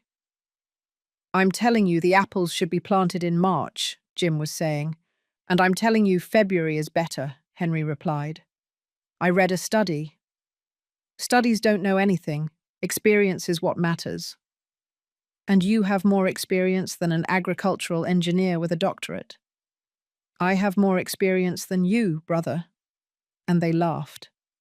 I watched them from the window and smiled, because there they were, two brothers who never should have met, but who now were inseparable. And I thought of Robert, how in the end he had done something good, something that, even though it was complicated and painful, had united this family. Because life, I realized, always finds a way to balance itself out. Robert hid a secret for almost 50 years, and that secret haunted him until his death. He couldn't tell Henry the truth. He couldn't ask Madeline for forgiveness. He couldn't say goodbye. But he left us. He left us the truth. He left us the opportunity to heal what he couldn't heal. And that was justice. Not a justice of punishment, but a justice of redemption. 1 year after Robert's death, I returned to his grave. I brought fresh flowers, white lilies, his favorites. I knelt down in front of the headstone and spoke. "Robert, I don't know if you can hear me. I don't know if there's anything after this, but if you can, I want you to know something." Tears ran down my face. "I forgave you, for keeping secrets, for not trusting me, for leaving me this burden. I forgave you for everything." I caressed the headstone with my hand. Because in the end, I understood. I understood that you were human, that you made mistakes, that you were afraid, just like everyone else. I smiled through tears. But you also did something beautiful. You united two sons who never would have known each other. You created a family where there was only emptiness. And that is worth more than any secret. I stood up. "Rest in peace, my love, because here, everything is all right." And it was true. Everything was all right. Because even though Robert had made mistakes, even though he had hidden the truth, even though he had hurt without meaning to, in the end, life had balanced everything out. Henry found his family, Jim found a brother, Madeline found peace before she died, and I found the strength to forgive and move on, with the truth, with the family, with life. 3 years have passed since I opened that chest in the stable. 3 years since I discovered my husband had kept a secret for almost half a century. 3 years since my life was split in two, and now, sitting on the porch of the ranch house, with a mug of coffee in my hands and the afternoon sun painting the hills orange, I can say something I never thought I would say. I am at peace. The ranch has changed a lot since then. Henry lives here permanently. He converted one of the rooms in the main house into his personal library. It's full of books, from floor to ceiling. Poetry, history, philosophy. Sometimes, at night, I hear him reading aloud, practicing for his classes. He got married 6 months ago, to an elementary school teacher he met in New Jersey, a sweet woman with an easy laugh, who looks at him as if he were the most valuable thing in the world. Her name is Patty, and when I saw her for the first time, I knew she was the one. Because Henry shone when he was with her, the same way Robert shone when he looked at me. Jim comes to the ranch every weekend. He brings Sarah and their 2 daughters, Sophia and Valerie, 2 beautiful girls who run through the fields like he used to run when he was a child. The girls adore Henry. "Uncle Henry," they shout when they see him, "tell us a story." And he sits with them under the old ash tree and tells them stories of Greek heroes, of brave princesses, of dragons who learn to be good.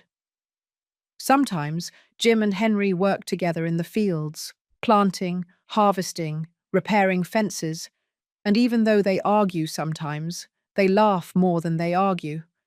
Because that's what brothers do, right? They fight, but they also love each other. Mr. Frank is still the ranch foreman. Even though he's older, he doesn't want to retire. "This land is my life, Ma'am Ellen," he tells me every time I suggest he rest. "The day I stop working here, that's the day I die." And I don't insist anymore, because I understand what he means. This land is more than a place. It is memory, it is family, it is home. Sophia comes to visit us once a month. She always brings food: baked macaroni and cheese, apple pie, chili when it's in season. "So you don't forget to eat," she tells me, even though she knows I eat well. We sit on the patio next to the fountain and talk for hours about life, about our children, about our grandchildren, and sometimes we talk about Robert. "Do you miss him?" she asked me once. "Every day," I replied.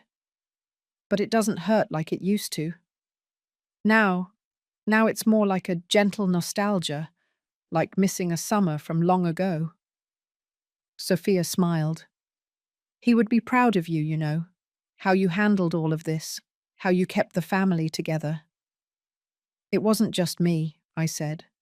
"It was Jim. It was Henry. It was you. It was all of us." 6 months ago, we had an unexpected visit. A woman in her 50s knocked on the ranch door. She was tall, with brown hair, her eyes full of nervousness. "Mrs. Ellen Stewart?" she asked. "Yes, that's me. How can I help you?" The woman took a deep breath. "My name is Celia Miller. I'm Madeline's cousin." My heart skipped a beat. "Madeline's cousin?" "Yes, her. She lived with me in Chicago when she was pregnant with Henry, and before she died, she asked me to give you something, but I didn't know where to find you until now." She took an envelope out of her purse. "This is for Henry." I called Henry. When he arrived and saw Celia, he froze. You knew Madeline?" "Yes," Celia said with a sad smile. "I was the only person with her when you were born. I supported her during labor, and I held you when you were a baby." Henry put a hand over his mouth. Really? Yes. And I want you to know something. Madeline, Madeline loved you with all her heart. Giving you up for adoption was the hardest decision of her life. She handed him the envelope. This is a letter she wrote for you 20 years ago, when she found out she had cancer. She asked me to give it to you if I ever found you.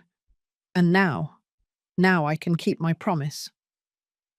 Henry opened the envelope with trembling hands. He read the letter in silence, and he cried. When he finished, he shared it with us.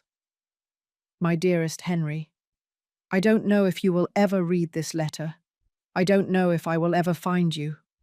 But I need to write it anyway, because there are things I must tell you. I'm sorry. I'm sorry I gave you up for adoption. I'm sorry I wasn't strong enough to keep you. I'm sorry I took away your opportunity to know your father. But I want you to know something. I didn't abandon you because I didn't love you. I abandoned you because I loved you too much. Because I knew that I couldn't give you the life you deserved. I didn't have money. I didn't have family. I didn't have anything. And you deserved everything. So I gave you the one thing I could give you. A chance. A chance to have a family that loved you. A home where you could grow up. A better life than the one I could have given you. And I pray every day that that decision was the right one. I pray that you are happy. I pray that you feel loved. I pray that someday you can forgive me. Because even though I wasn't there, even though I didn't see you grow up, even though I didn't know you, you were always my son. And I always loved you. With all my heart. Your mother, Madeline. Henry folded the letter carefully. He put it back in the envelope, and he hugged Celia. Thank you, he said. Thank you for bringing me this. She loved you, Henry, Celia said through tears. Never doubt it. That night, Henry, Jim, and I sat on the patio under the stars, as we had done so many times. You know what the strangest thing about all this is? Henry said. What? Jim asked. That I spent my whole life feeling abandoned, feeling like I wasn't good enough, like my biological parents didn't want me. He paused. But now I know that's not true. Madeline loved me. Robert would have loved me if he had known about me. And even though I didn't grow up with them, even though I didn't have what I should have had, I got something more. What? I asked. I got two families. The family that raised me, and the family that found me. He smiled. And that's more than most people have. Jim put a hand on Henry's shoulder. You know, Dad used to tell me something when I was a kid. He'd say, Jim, family isn't just the people you share blood with. It's the people you share life with. And he was right, I said. Because you two, you are brothers. Not because Robert said so, not because a will established it, but because you chose to be. Henry nodded. And I choose this family. Every day. Forever. The following months were quiet. Good. The ranch produced the best apple harvest in years. Jim got a new contract with a natural juice company. We now sell our produce across the country. Henry wrote a book about the history of Texas, about the legends of the region, about the families who have worked this land for generations. It's about to be published. And me? I started writing too. Not a book, just memoirs for my granddaughters. So that someday, when they are older, they can read this story and understand where they come from. Because that is what I learned in these 3 years, that the truth always comes out, no matter how long you hide it, no matter how many secrets you keep. Sooner or later, the truth finds a way to free itself. And when that happens, you have two choices. You can let it destroy you, or you can use it to build something better. Robert chose to hide the truth, and that decision had consequences. He never knew Henry. He never got to ask Madeline for forgiveness. He never got to explain to me why he hid all of this. But he also left us something. He left us the opportunity to heal, to unite, to become a family. And that is priceless. A week ago, Henry sought me out in the kitchen. "Ellen," he said. He no longer calls me Mom, now just Ellen. "Yes, honey? I want to ask you something." "Tell me."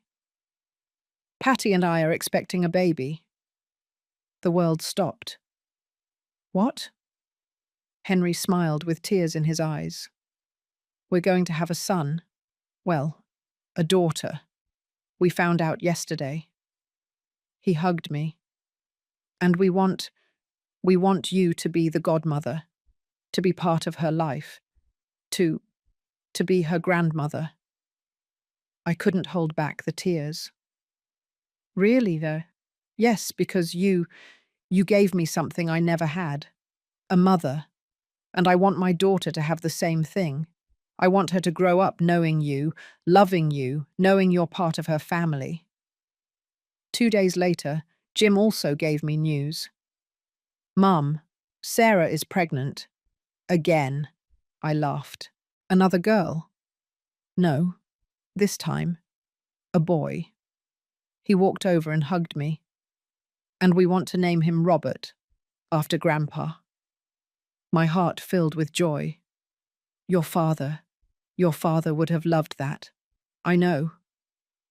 And I want that boy to grow up here, on the ranch, just like I did, just like his sister, just like his cousin who's on the way." He looked around. This land has to stay alive. It has to pass to the next generation, and the next, so we never forget where we come from. And now I'm here, sitting on the porch of the ranch house, watching Jim and Henry work together in the orchard, watching Patty and Sarah chat on the patio, laughing, planning the baby's arrival, watching the girls play with Mr. Frank, who teaches them how to take care of the plants.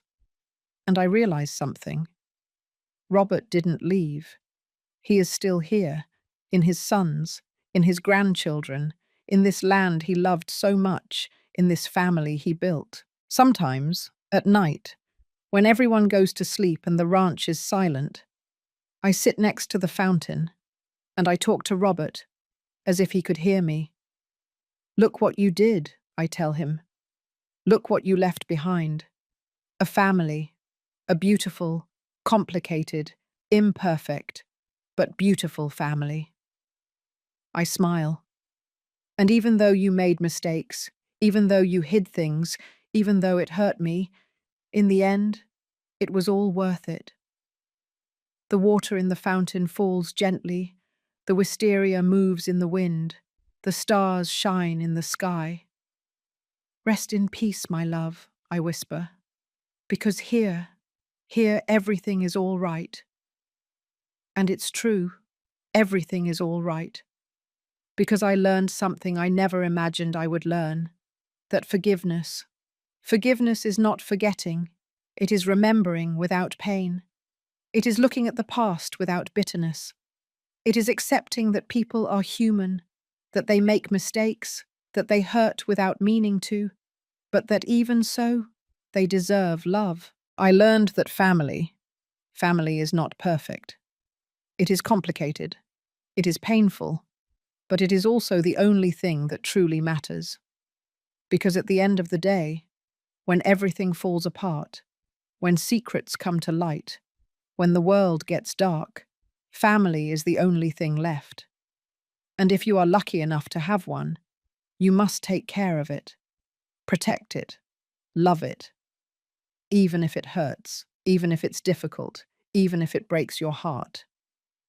I learned that the truth hurts, but it also heals.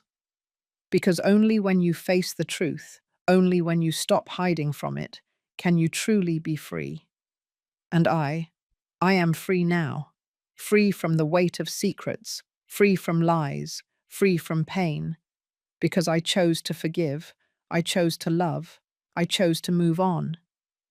If my story helps you, if these words touch your heart, if you identify with the pain, with the betrayal, with the forgiveness, I want you to know something. You are not alone. We all carry secrets. We have all been hurt. We have all had to choose between resentment and forgiveness. And I know it's not easy. I know it hurts. I know that sometimes it seems impossible. But I also know this, that forgiveness is the only path to peace. And that family is always worth it, even if it's complicated, even if it's imperfect, even if it breaks your heart. I am 66 years old now, my hair completely white, my hands full of wrinkles, my body more tired than before. But my heart is full, full of love, full of gratitude, full of peace. Because even though I lost Robert, I gained something more. I gained 2 sons instead of 1. I gained a bigger family. I gained the truth. And I gained the freedom that comes with it. This morning, while I was making coffee, Henry walked into the kitchen. "Good morning, Ellen." "Good morning, honey." "Did you sleep well?" "Very well. I dreamed of Madeline." "You did? And what did you dream?" "I dreamed she was here, at the ranch, walking through the apple orchard, and she was smiling, as if she had finally found peace." He wiped his tears. "And when I woke up, I realized that maybe she did find it, because we are all right, and that was all she ever wanted." That afternoon, we all gathered on the patio. Jim, Henry, Sarah, Patty, the girls, Sophia, Mr. Frank. We celebrated Valerie's birthday, Jim's youngest daughter. There was cake, music, laughter. The girls ran through the garden, the adults talked under the shade of the ash tree, and I watched them, all of them. My family, this beautiful, complicated, imperfect family. And I thought of Robert, how, in the end, he had done something good. He had created life. He had created love. He had created family. And even though he wasn't here to see it, his legacy lived on, in every laugh, in every hug, in every shared moment. When everyone went to sleep, I stayed alone on the patio, looking at the stars, listening to the sound of the water in the fountain, feeling the cool mountain breeze, and I whispered one last prayer. Thank you. Thank you for the pain that taught me to forgive. Thank you for the secrets that taught me to value the truth. Thank you for the loss that taught me to appreciate what I have. And thank you for this family, because in the end, that is all that matters. Thank you for listening to me until the end. Thank you for joining me on this journey. Thank you for allowing me to share my story with you. If this story touched your heart, if it made you think, if it helped you see forgiveness in a different way, subscribe and click the bell icon to hear more stories of women who transformed their pain into wisdom. Every day, a woman, a life lesson. Share this story with someone you love, because sometimes a story like this can change an entire day. May God bless you, and until next time.